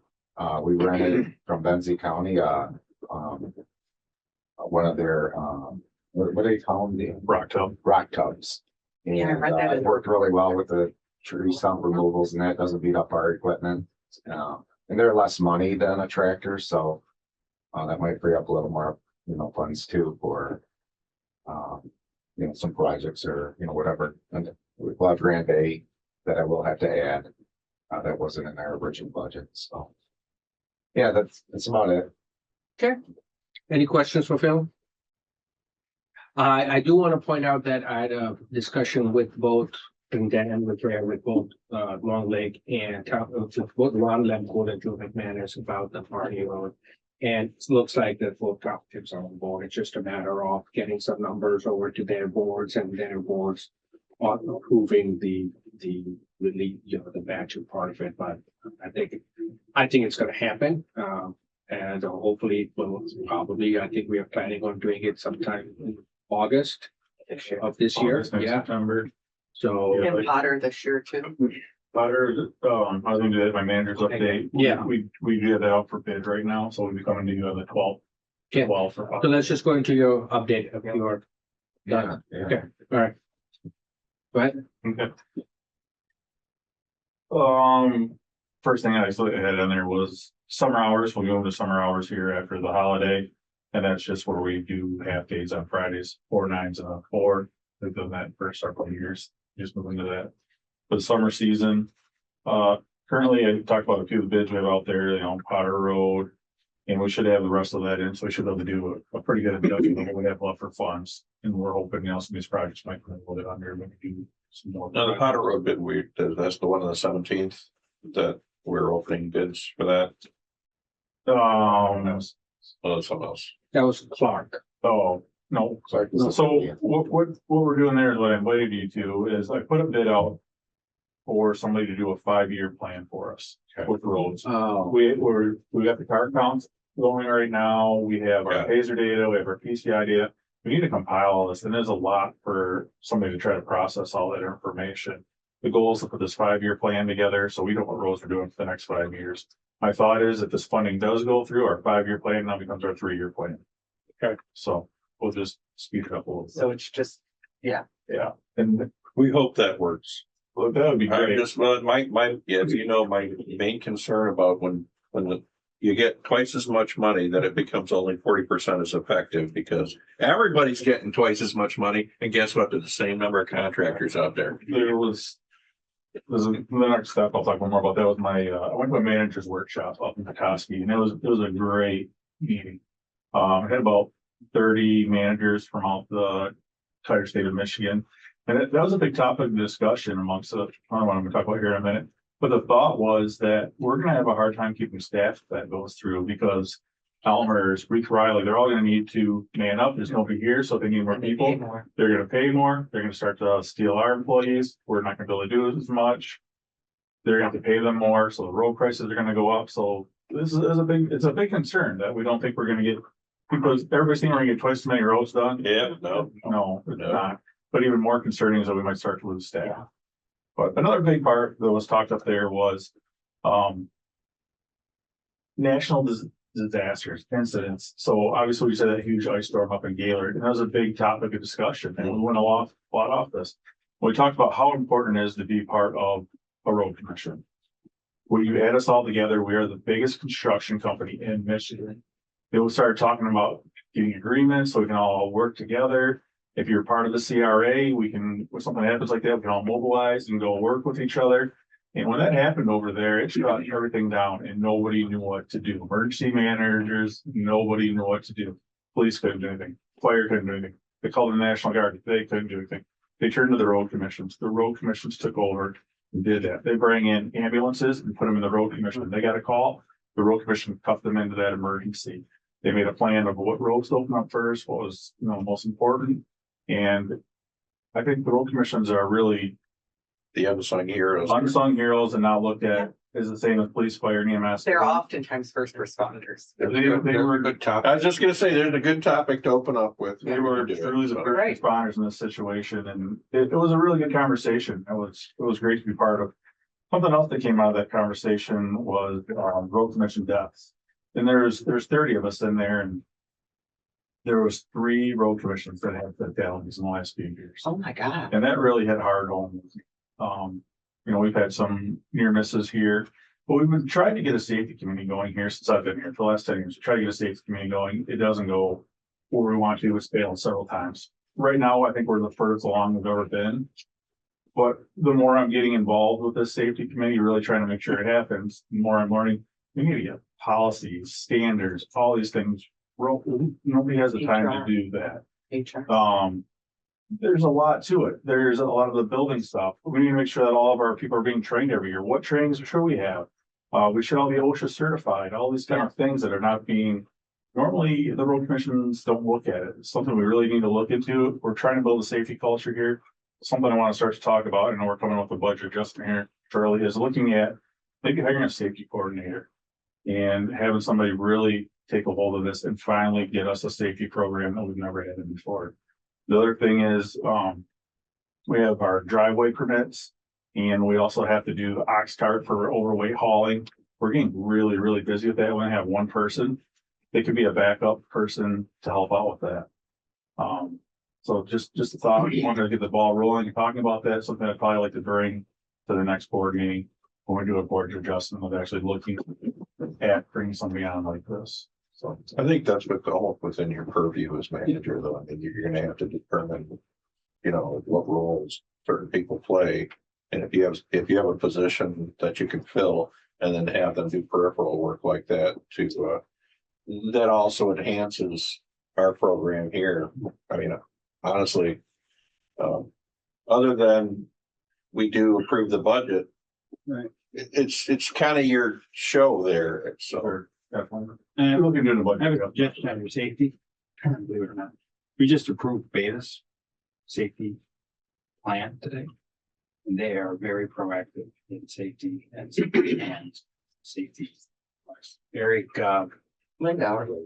and the other Eric, Falcon. two Erics, Falcon. Falcon Yeah. is the one that did it. So. Anyway, talk to them, or walk across the street. The last thing I want to talk about are insurance. I think I talked about it last year, that our mod rate was kind of high. So anything over a 1, they considered above. So, and it's weird, you look at the year previous. So we came in this time last year, we just went from this week, we were at 1.22. So he said that's 22% over where they'd like to see us. So we met with him here this week, we were down to 0.97. So he said we had a 25% reduction. Which is And that amazing. comes into- given the year we've had. It comes into the injuries, that's your fingers, your toes, people being hurt. So I thought that was a really positive sign that shows in the last year since I've been here. It's about a 3-year. They take 3, it's a trailing. 3 Years start falling They'll off, drop but off. we've been. Is that a result of longevity? I mean, do we have people here longer? Fewer claims. Fewer claims. Well, I mean, as you have, people learn. I'm hoping it's, so we're trying to really push a safety culture. Okay. But we hope to see it get better. Can't be done safely, don't do it. That's all I have for tonight. Okay, thank you. Commissioners' comments, start with Commissioner Ford. The workshop is happening on June 7th. Yeah. Okay. It's And a special meeting. it's a special, okay. Commissioner DeWitt, Oh, yeah, I'm fine. Commissioner Gilman. Just reflecting back on the Paul Bunyan, I mean, there was some comment. There were some comments there about the support that the outlying road commissions. We're first to the gate, helping these people out, and I gotta tell you, I'm really proud and glad that we have Dan, Phil, and Larry running this thing here, because it could be a lot worse. So. Commissioner Lehman.